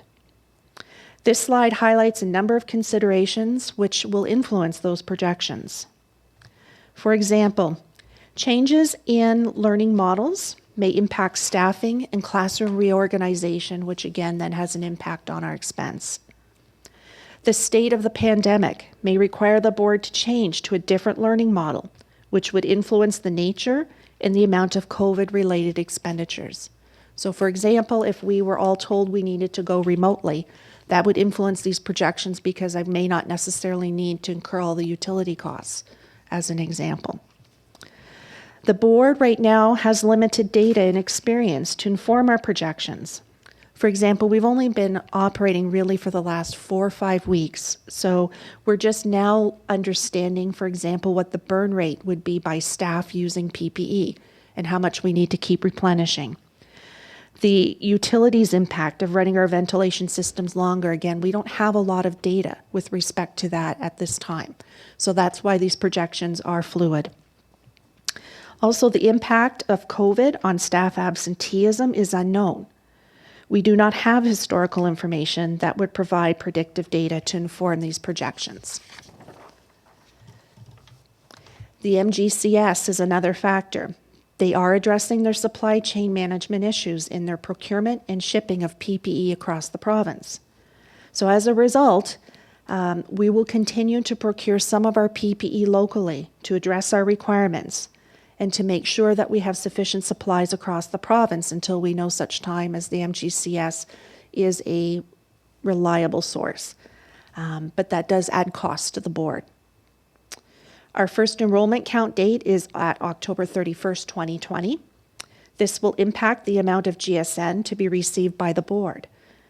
International student enrollment may need further review for potential adjustment depending on the state of the pandemic and international travel requirements and restrictions. And we will continue to examine our 2020-21 budget for potential savings and opportunities to address these budget challenges. And with that, I would be happy to take questions. Thank you, Madam Armstrong. Questions? I think she was first. Trustee Sipgar and then Trustee Leclerc. Thank you, Mr. Chair. So I have 2 questions that are kind of related. One of them is you made note on the one slide that we don't know the additional teacher expenses, and then I guess I jumped ahead a little bit because my thought went to how do we not know that because we're in the middle of we're 5 weeks in, but then you mentioned that. In your last comments there about the unknowns with respect to going remotely or how that affects, the different timetabling. I guess my question is, do we have a sense of that number at all? And is that like in flux or is that like we have a good sense but we just don't know so we don't want to put it out there yet? At this time, we have approximately 54 teachers that we've added to the system.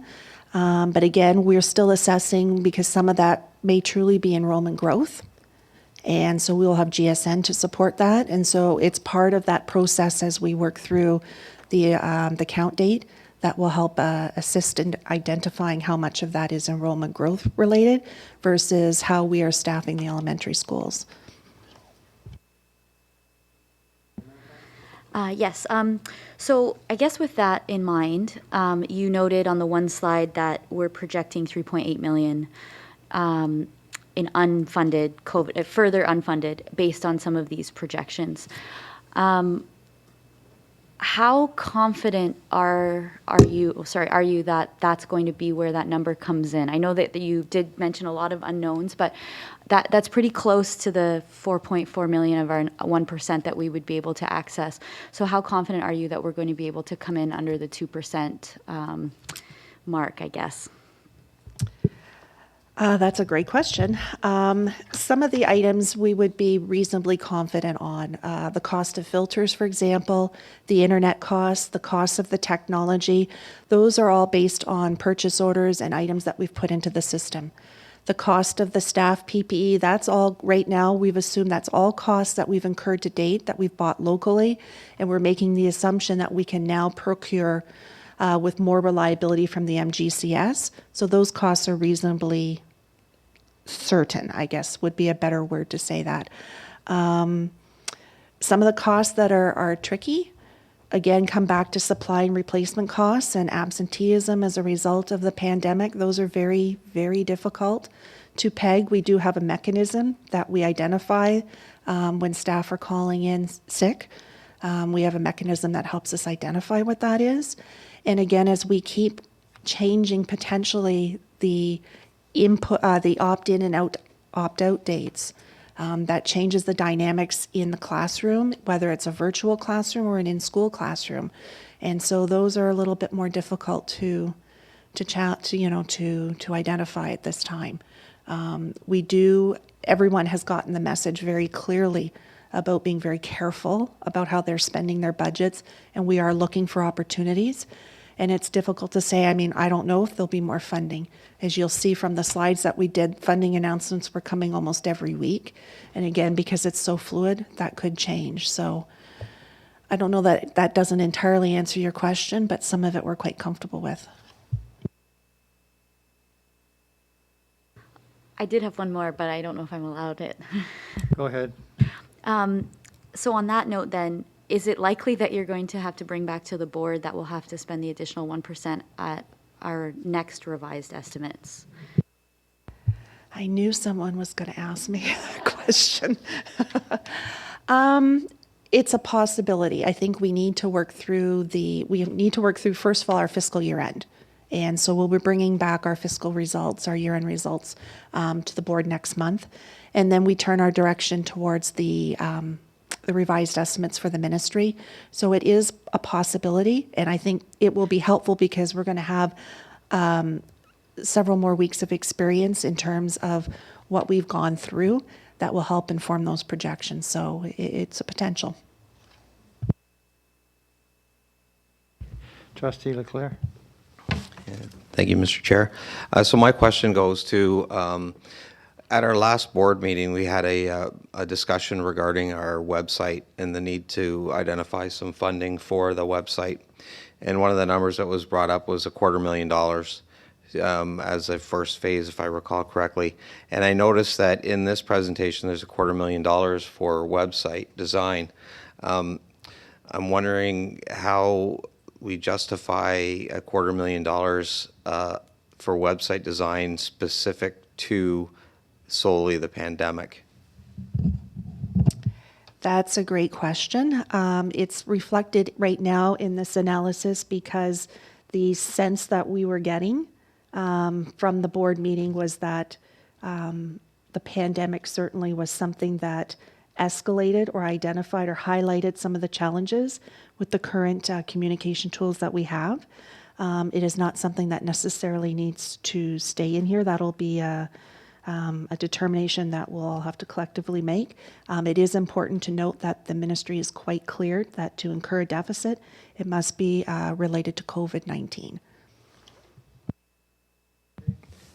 So I guess what spins out of that is, and it kind of goes back to what Trustee Sipcar just said.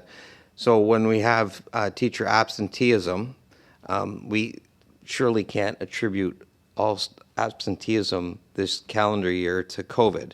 I mean, there's only a certain small percentage, and I don't think that it's appropriate to take $250,000 and earmark it for pandemic website design when in reality maybe only a sliver of that represents what is actually a result of the pandemic. So I guess the question is, how do we parse out all these different expenses and accurately reflect what the true costs are that are pandemic related?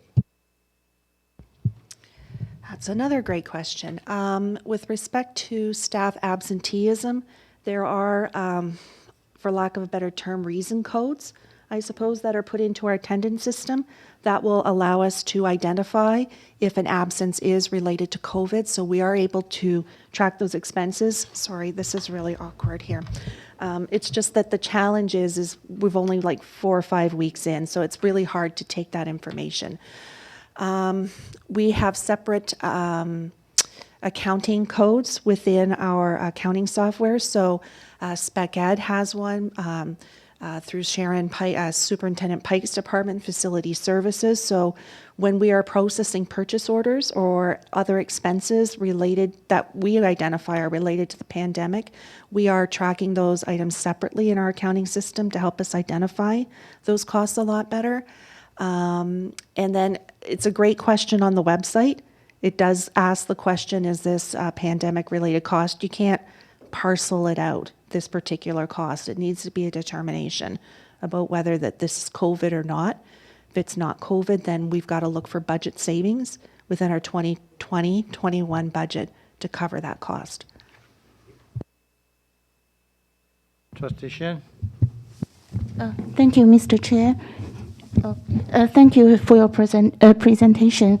And as for the funding, I know that yesterday the provincial government just announced more funding to several boards, and it's totally $35 million to different school boards. And the reason for the funding is just because of the higher pandemic possibility. And actually, our board located in Windsor and is very close to the United States.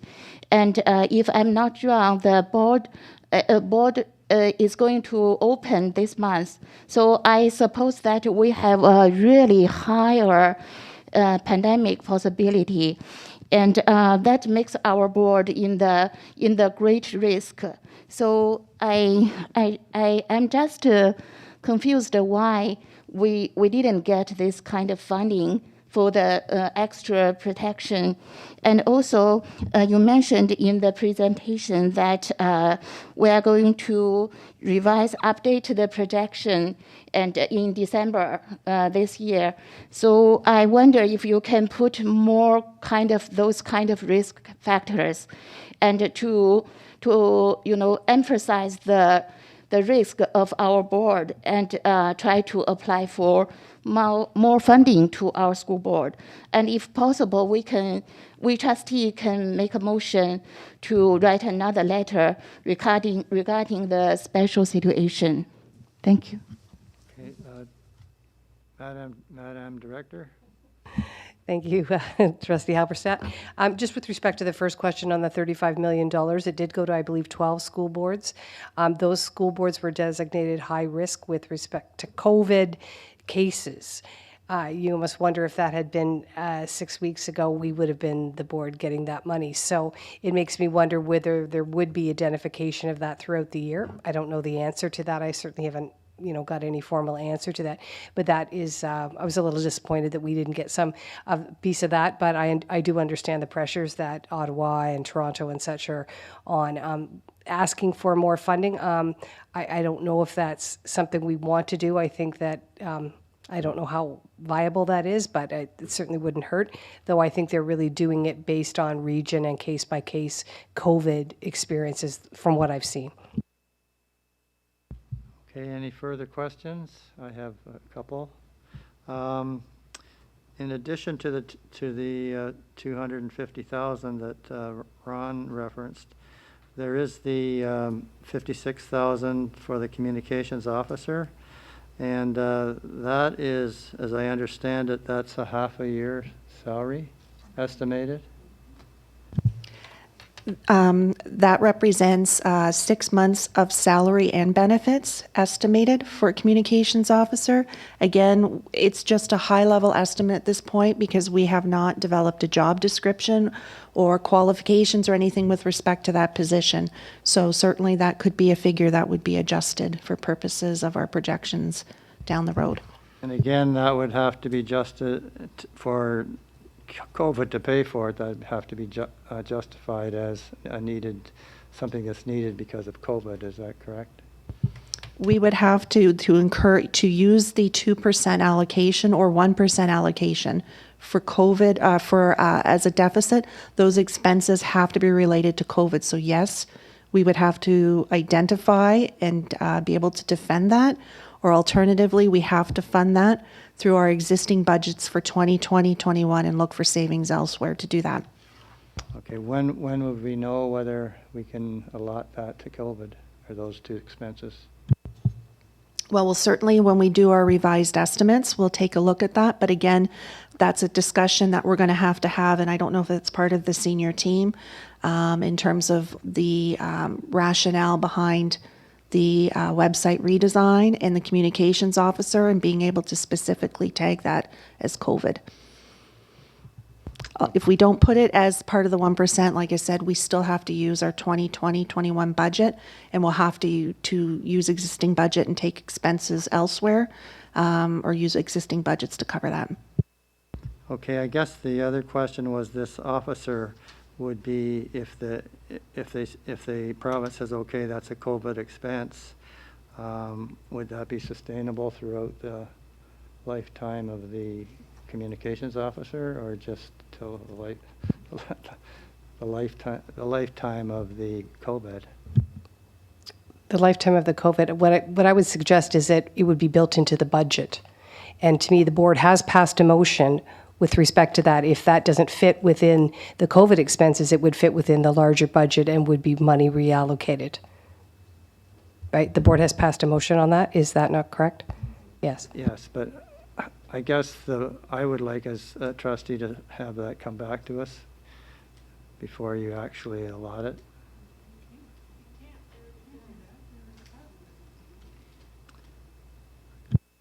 Yes. I just have a clarification question. Is it not true that we can use up to 1% irrespective of any sort of COVID expenses if we were to do so? In a normal year, for example? In a normal year, yes, we can use 1%, but this is based on information that's come from the ministry on October the 2nd with respect to the amendments to the regulations. So they're very clear. We should be using it for COVID. Trustee Leclerc? And I think that our proactive approach to spending the 1% that we passed before the ministry even announced we could spend any of it was earmarked specifically for pandemic costs, if I'm not mistaken. Okay, I have a couple other questions unrelated to that, and it's with regard to the projected expenses for special education supports and mental health supports. I think Superintendent Pike might be able to answer those questions. How do you break that down? For instance, mental health supports, is that hiring people to provide mental health support? It certainly is a substantial investment by our ministry, which shows the priority of the government in terms of mental health. We're just finishing our first 4 weeks of school. It seems a lot longer than that, but it's just the first 4 weeks. And we're really just finding now what the pressing issues are. For the first 2 weeks of school, we had teachers engage with their students, a publication called First 10 Days and Beyond, which was about mental health and well-being supports in there. And from that, we're just getting now some of the pressure points are just starting to come to us in terms of what we need to. So we held off on figuring out what we were going to do with the money until we figured out what the system needed. As you probably saw on our website, we do have right now just a very quick survey of students, because we just want to take a temperature of our students and what's going on and by grade, and that's certainly going to inform us of what we need to do for the $150,000. That's really going to help us with deciding how we're going to spend that. That money is going to support our goals, which is going to be in the operational plan of mental health literacy and virtual provision of services. So we've got it tentatively, but we're waiting to see what the data comes back in terms of if we're going to be doing any type of hiring when it comes to the $350,000. For the special education, I'll pass it over to my colleague. So at this time, we haven't really touched our funds that we were provided with. We are looking at spending money on virtual assessment materials for our speech and language pathologists and our psychological support staff so that they can provide virtual assessments to students who are in virtual schools. Okay, so it's not solid yet. We're just working through it. Is that correct? That's correct. Okay. Anything further? Yes, Trustee Cook. I don't have a question, but I was just notified by Trustee Olmsted that Trustee Burgess has a question she's trying to get through. I don't know if you can hear her. Trustee Burgess, are you there? I am. Can you hear me? We can, yes. Okay, because I've asked a couple of times.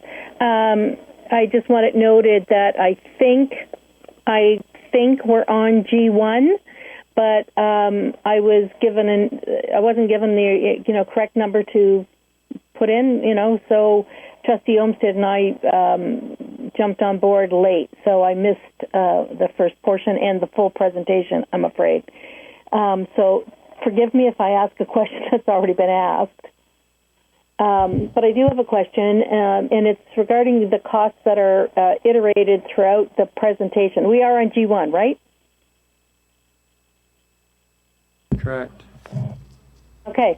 Have we used any portable HEPA air cleaners in our classrooms? I see some notations, and it looks like it's filters and sort of like the bigger parts of the system, not portable HEPA air cleaners in classrooms, but particularly for interior rooms without windows that can open.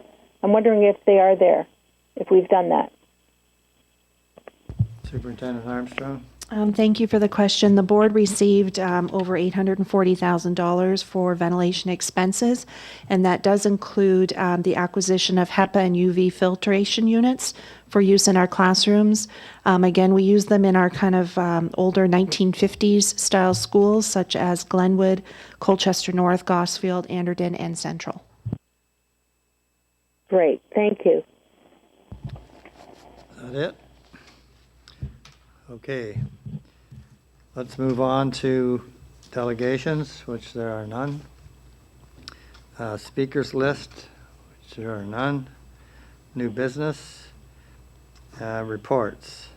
Tender and request for proposal awarded to quarter ended May 31st, 2020, and the quarter ended August 31st, 2020. I guess we're looking, do we need a presentation for that? Probably not. No, if there are questions, we're happy to answer. Anybody have questions?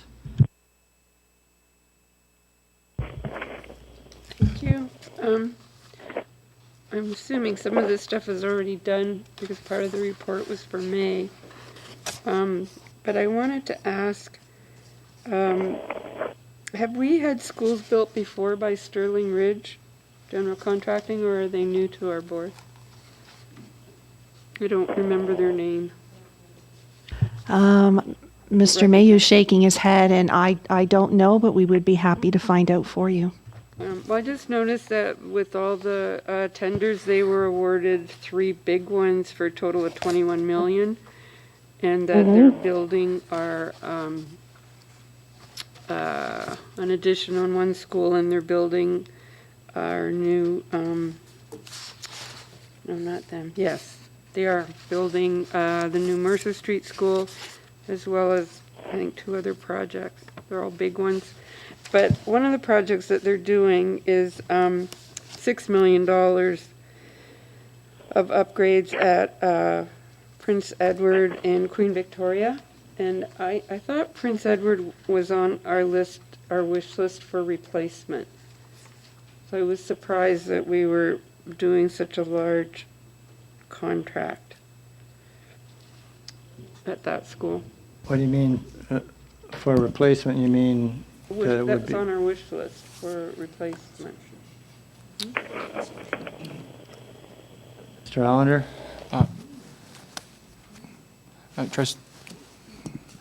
Trustee Hatfield, it's the replacement school is Marlborough and Gosfield North.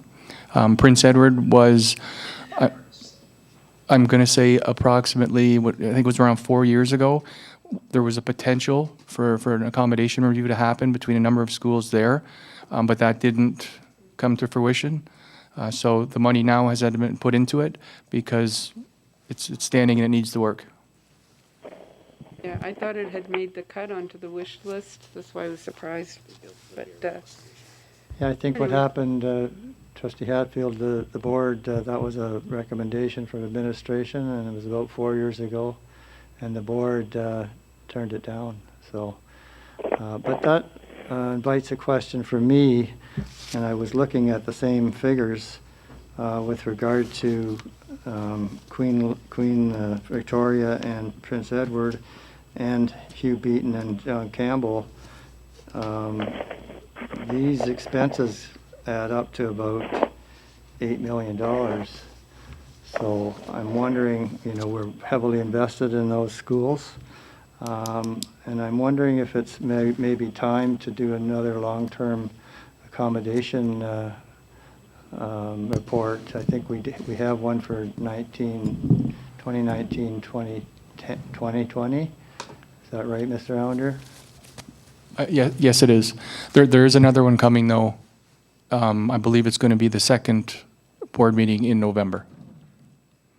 So it would be, the report would be done by then, or? Yes. Okay, thank you. With the enrollments from this year. Okay, I guess we'll know then what administration might be proposing at that point. There's, as far as new schools, that's still a moratorium, is it not, in the province?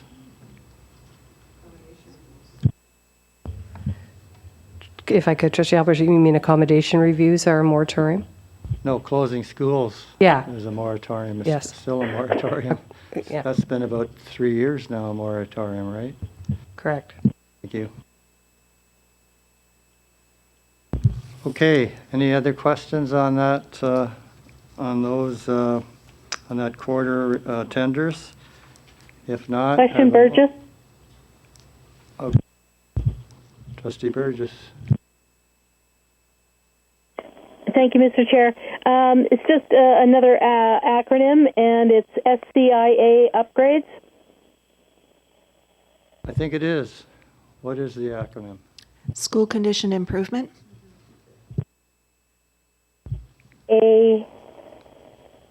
Yes? Heard that? Allocation? I'm guessing on the A. I think it's allocation. I thought it might be school condition, but usually we say facility condition index, and school condition improvement allocation. Thank you very much. Okay, can I have a motion to pass the...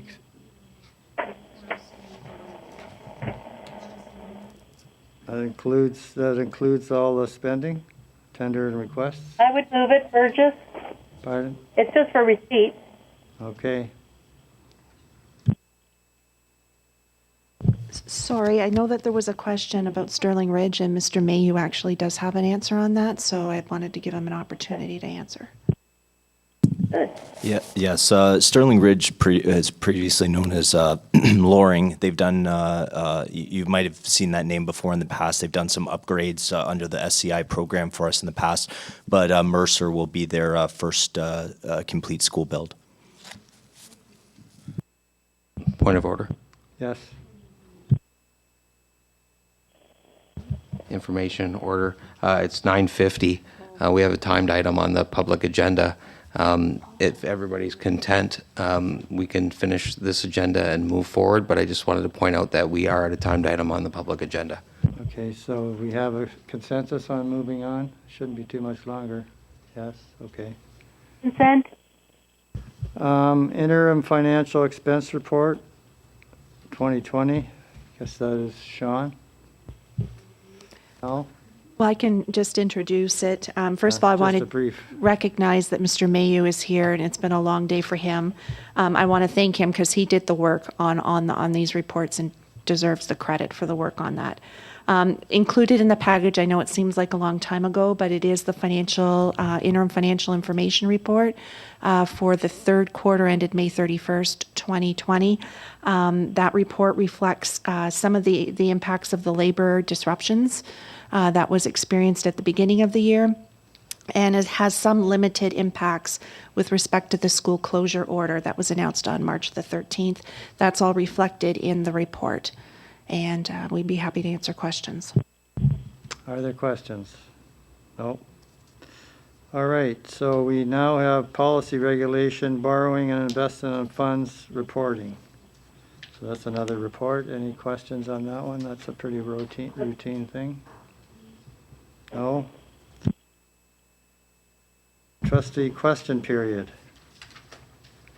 Any trustee questions? No. Good. I do have a question. Oh, there we go. Sorry. I would have, Mr. Chair? Sorry, go ahead. I would have asked for that business arising. It was on page 5, and it was in discussion about the meeting that was held in May, responding to a question regarding possible layoffs. Director Kelly noted the board is funded based on number of students enrolled in our schools and what's available through the GSN. I'm wondering about the enrollment, whether or not we saw any decrease in enrollment that was projected. It's Director Kelly, Trustee Burgess. I believe that question was already answered at the beginning of the meeting, that we don't have those numbers finalized yet, and that we would be probably in November able to answer that better. I think that's the same question, if I'm listening correctly. That's the kindergarten, sorry. Yeah, well, I think it referred to that as well. But yes, we were, I think it's the same question around enrollment and when that would be available, and do we know what our enrollment's up or down? Yes. Okay, just a point for information. I didn't join the meeting because of incorrect communication about how to join the meeting, so I missed everything up to G1, including the presentation. So I will look for that in the live stream. Thank you. Thank you. Any other questions? Notices of motion? No. Announcements? Nope. Adjournment? And move to convene into public board meeting. Mr. Chair. Thank you very much. We're back in public session. We're at item E, declaration of conflict of interest. Are there any conflicts of interest? There are no conflict of interest. We'll move to... Trustee Leclerc. Go ahead. This is Trustee Olmsted. I'm going to be declaring a conflict for item F, which is actions of the board meeting in private session. Thank you. As my husband is a member of OSSTF and an employee of the board. Thank you. Thank you. Actions from the private session of the board. Vice Chair Cook. Thank you.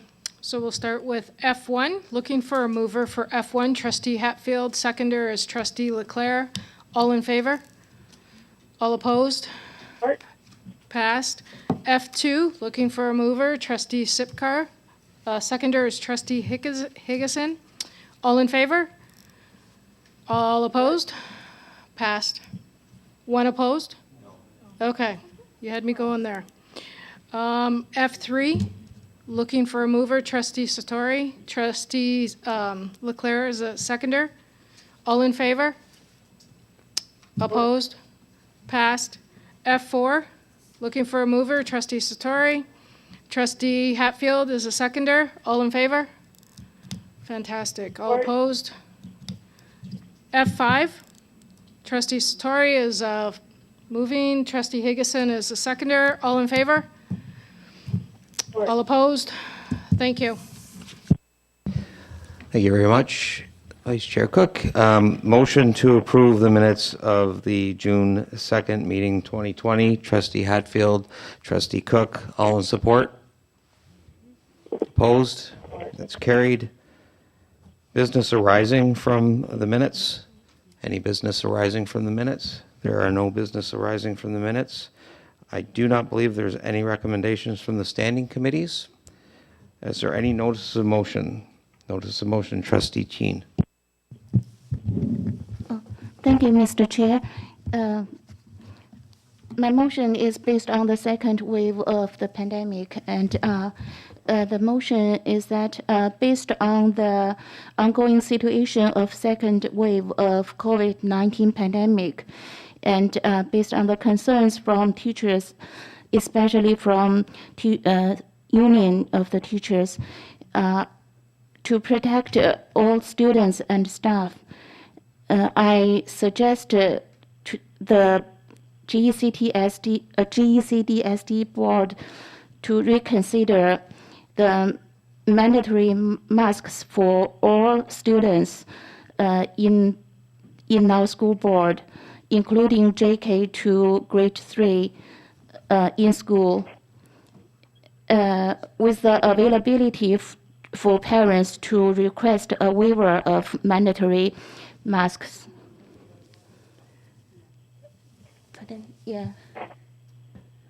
Trustee Chin, I'll take it under advisement because I'll have to do a little research, but I believe as the person that made the original motion on this matter that was defeated, you cannot bring a motion to reconsider. But I will do the research. But it's the ongoing pandemic situation. It's the same motion. You said the word reconsider, so you can't bring that motion forward. It's a reconsideration of. So I delete reconsider. No, it doesn't matter. It's the intent of the motion. Notice of motion is the same same motion you've attempted to pass before regarding masks. So we can't. You cannot be the person that brings forward that reconsideration. So I'm going to rule that. Trustee Chin, it's out of order. Any other notices of motion? I challenge that, Mr. Chair. I would challenge that, Mr. Chair. It's a notice of motion, and until we see it in writing, it's not a motion to reconsider. It's a motion, and we have nothing in our bylaws now that says you cannot bring forward the same motion within a year like we used to.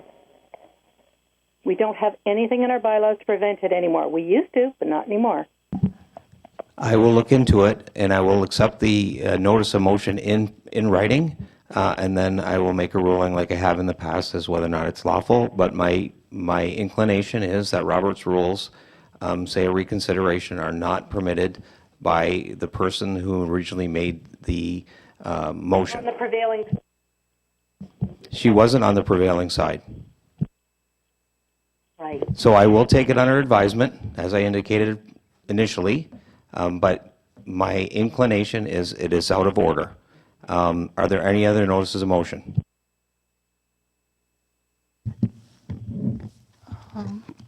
My second motion is that based on the ongoing pandemic situation and the border between United States and Canada, and I suggest our board to send a request letter to the provincial government to postpone the opening of the U.S.-Canada border to avoid projected pandemic in Windsor area. To federal government. Thank you. Can you provide a written copy of that to Madame Leboeuf? Okay. Thank you. Any other notice of motion? Seeing none, we are adjourned. Thank you very much.